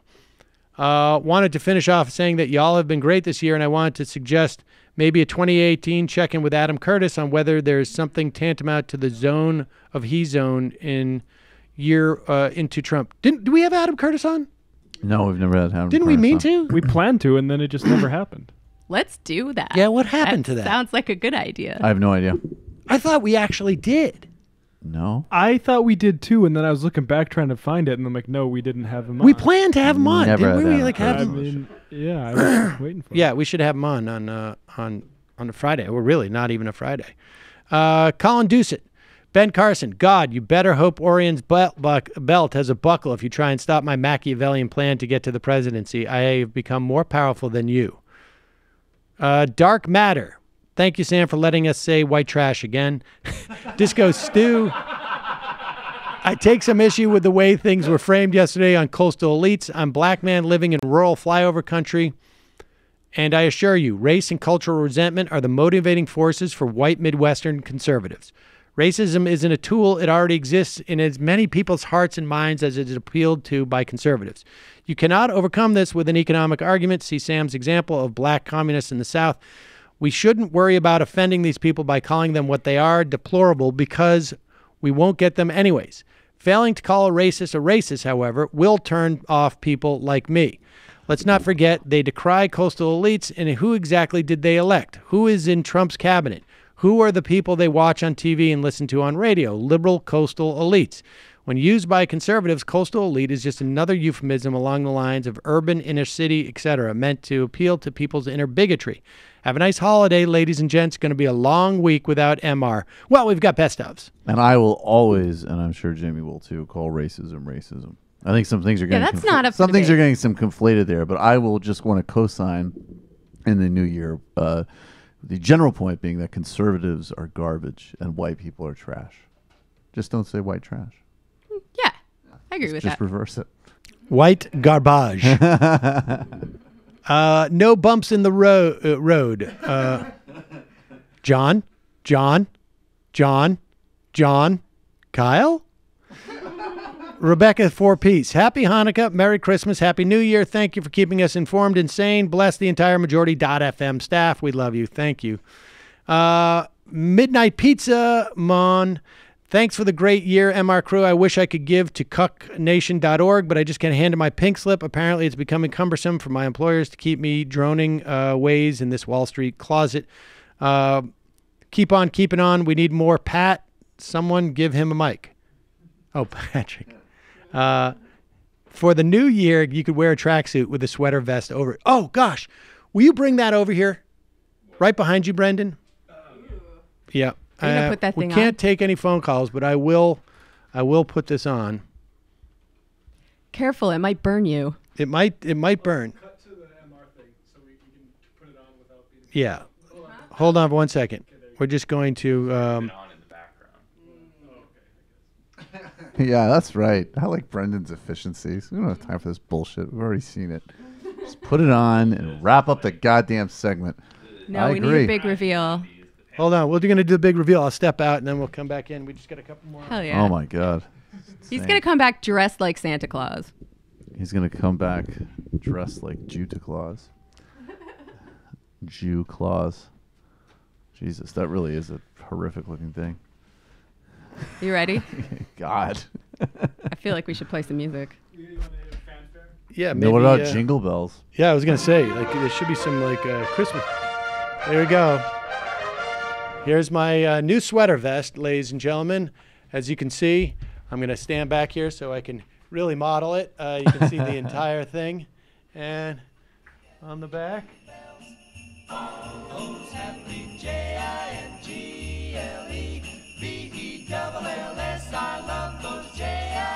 All right.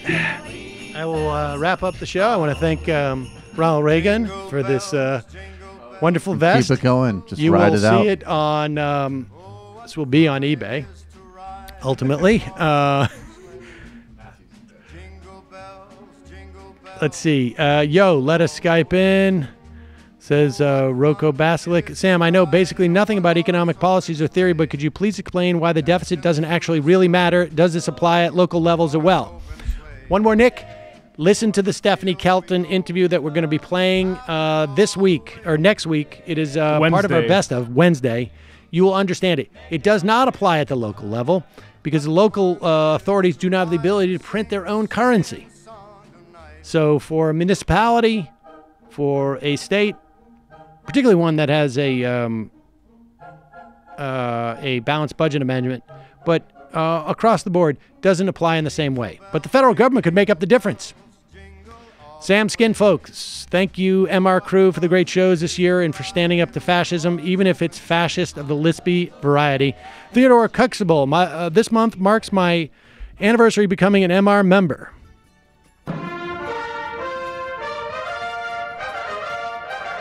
I joined after having a dream where I was in the MR studio in Brooklyn, but it was legit next to the Gowanus Canal. Old Matt was there, and Michael was a black man. Ogre was going to call in for the first time ever and do an amazing Ted Crockett, but being about converted to libertarianism because I know who pays for the robes. But anyway, wanted your thoughts on what you think the end game is for the GOP with the economy. I feel as MR and TYT does about increased suffering and inequality, but if this is going to be so disastrous, what do they get other than bleeding out the body? Even farmers need to occasionally re-enrich the soil. Well, first off, I would say this. All these people are enriching themselves. They're going to help them. It's not like everybody's going to suffer. They think they're going to be in the group that doesn't. And I think there's also sort of like, there's I don't know what we call it, a groupthink mentality, but I think that they are just, a lot of them are along for the ride. And they're going to, the sense is like, I'm going to get mine. And this is the path from where I get mine. Whether or not that is actually the smartest path for them to get theirs or whatnot, but that's their attitude. And there's no oppositional media to tell them the truth about this stuff. There's no media to tell them the truth about it, but I don't think they would actually even listen to it. I mean, I think for them, it's just sort of what's close to them. They have their rich buddies who are basically saying, like, this is what you got to do. Okay. And you assume you do that and you get richer. I think that's basically it. Mark in Jersey. Sam, I just wanted to take the opportunity to say thank you. Michael, Matt, Jamie, Brandon, and Kelly, too. I found your show by watching TYT clips on YouTube. Thank the forces of good every time I tune in. I listen every day from 12 to 2, and I listen to TMBS every Tuesday. I recently became a member, and I'm a Patreon of TMBS. You are a great person. Thank you. You guys have helped me keep my sanity through this craziness. Before I found your show, I thought Jimmy Dore was a progressive voice I needed to hear. You saved me. I really just wanted to make you all know that what you do makes a difference. Thank you. There are many people like me. There are many people like me at age 38 that just recently started paying attention to politics, and we need people like you informing us. Happy New Year. See you in 2018. Left is best. Bernie would have won. Mark Joseph, a.k.a. the snow in Winterfell. Not safe to drink. Michael, I figured out the best way to get the proper lisp. It's Cernanich, not Thurnanovich. Thurnanich. Also want to thank you guys for being the best political show on the internet and not afraid to hold everyone's feet to the fire. Watching guys make me feel like I learned something every new broadcast. It influenced me to pull the trigger on my own stream, first documenting and responding to an insane interview with Jimmy Dore. Without you guys, I'd be hiding in a bunker right now. Wish I could call him more, but my day job doesn't allow for anything more than listening in one earpiece. Well, thank you. Russ Bell Progressive, not proud of voting for Pete Hoekstra back in my libertarian days. Thanks, MR, for eradicating my libertarianism. Good for you. Hell yeah. Come to Jesus. Henry Wallace, your plan to make Cliff more palatable by having him follow an actual brainworm went off without a hitch. Oh. Happy holidays. Wow. What was the brainworm? Dude, well, I'm not going to explain it to you because you won't like it. That's MR Pajama Boy Toy to you. If any Majority Report fans had a seasonal film, they can't do better than 1990s Metropolitan starring a lovely ingenue named Isabel Gillies. Yes, that was a great film, actually. Matt and the BK, Sam, on listening haphazardly these days, I think I missed the Apple talk this year. Belated Chag Sameach for Hanukkah, and Merry Christmas and Happy New Year to the whole MR family. Everyone gird yourselves for a year of heavy resistance action, as they say on Stephanie Miller. Vive le croque monsieur. Welcome to Jamie. I have no idea why Kelly is gone. Too many episodes behind. Wow, you really are behind. Wow. Yeah, that's like, was it 5 months? John Armistead, Sam, here's some quick sound. This is a quick 2-minute clip from Dave Chappelle's new stand-up on Netflix where he talks about the same white trash points you guys touched upon earlier this week. Looks good. He's brilliant. I'm playing it on my show later, and you can play it now if you want. Do we have that clip on the thing? I got it right here. Oh, it is 3:08 though. So I mean, what the hell? Maybe we should just wrap it up. It's the last show of the year. Well, hey, it's great. Just to read more of the people's items. I'm going to. We don't have that many. You got here late. Everybody else has been here for the full show. Negro right. Spiritual. Oh, wow, this is a little bit long. Whoa. Greetings in alphabetical order. Brendan, Jamie, Matt, Michael, and Sam. This is Tim in Boston. I'm the disabled vet who called in recently and mentioned contacting advertisers on your behalf. I'm hoping to help spread the word about Majority Report. The buzz around Mike Selifod's Twitter hunt seems to have created opportunities to raise Sam Seder awareness. I just posed to Centipede's Reddit AMA asking, what's your favorite president, Ronald Reagan? Because Sam Seder's rape tweet? Shout out to DJ Danarchy and friends for the Pajama Boys are back jam. Truly inspiring. I only called in as the Sopranos Chomsky character after being inspired by that homage to the Fat Boys. I contacted him on SoundCloud to get a copy and ask about Ben Dankowitz. Happy Merry Christmas. All right, here is Dave Chappelle speaking about, I guess, really those white deplorables. I must tell you, I've never had a problem with white people ever in my life.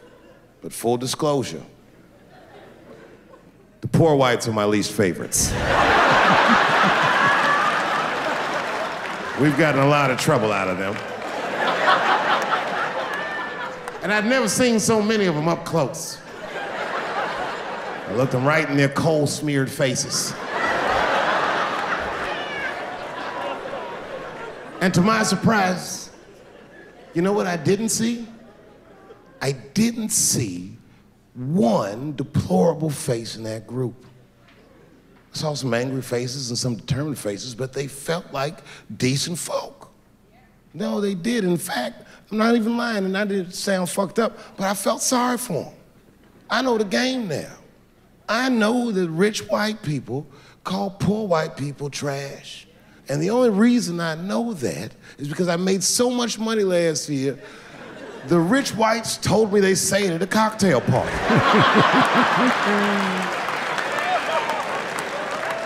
And I'm not with that shit. And I stood with them in line like all of us Americans are required to do in a democracy. Nobody skips the line to vote. And I listened to them. I listened to them say naive, poor white people things. Man, Donald Trump's gonna go to Washington and he's gonna fight for us. I'm standing there thinking to my mind, you dumb motherfucker.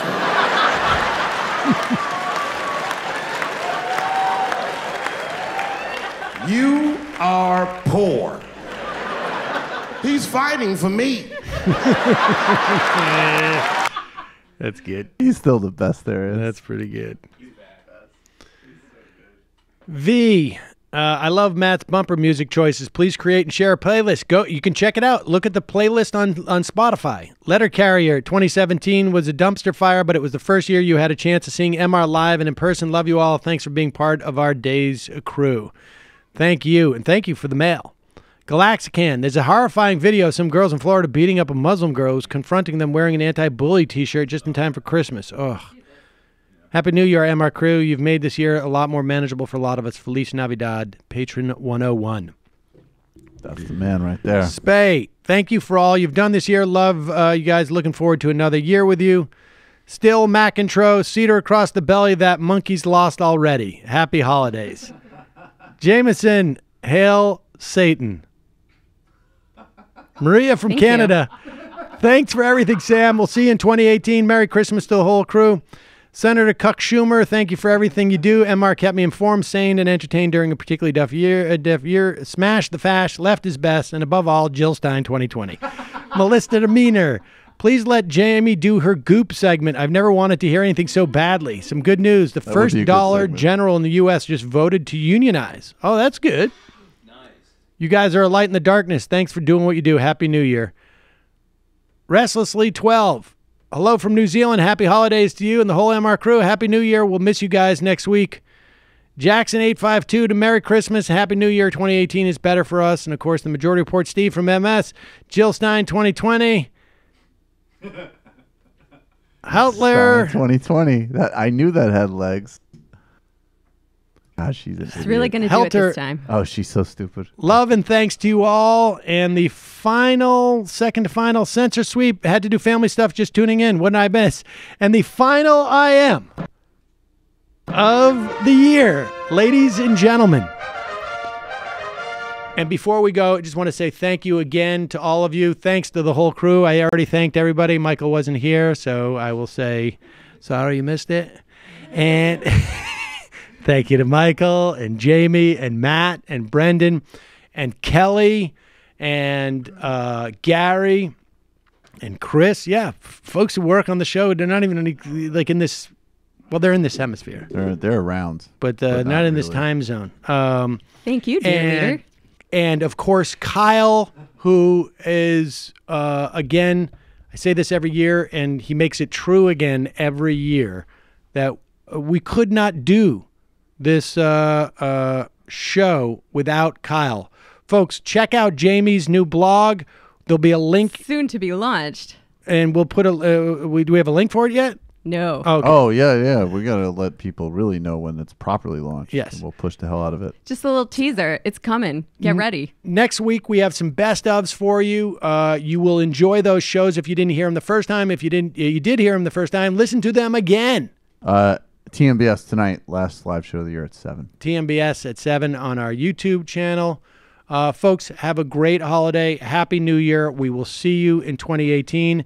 The final IM of the year is question. And it's Sam Seder 2020. Bye. It might take all the strength I got to get to where I want, but I know somehow I'm gonna get there. I wasn't looking when I just got caught between the truth and the light bulb.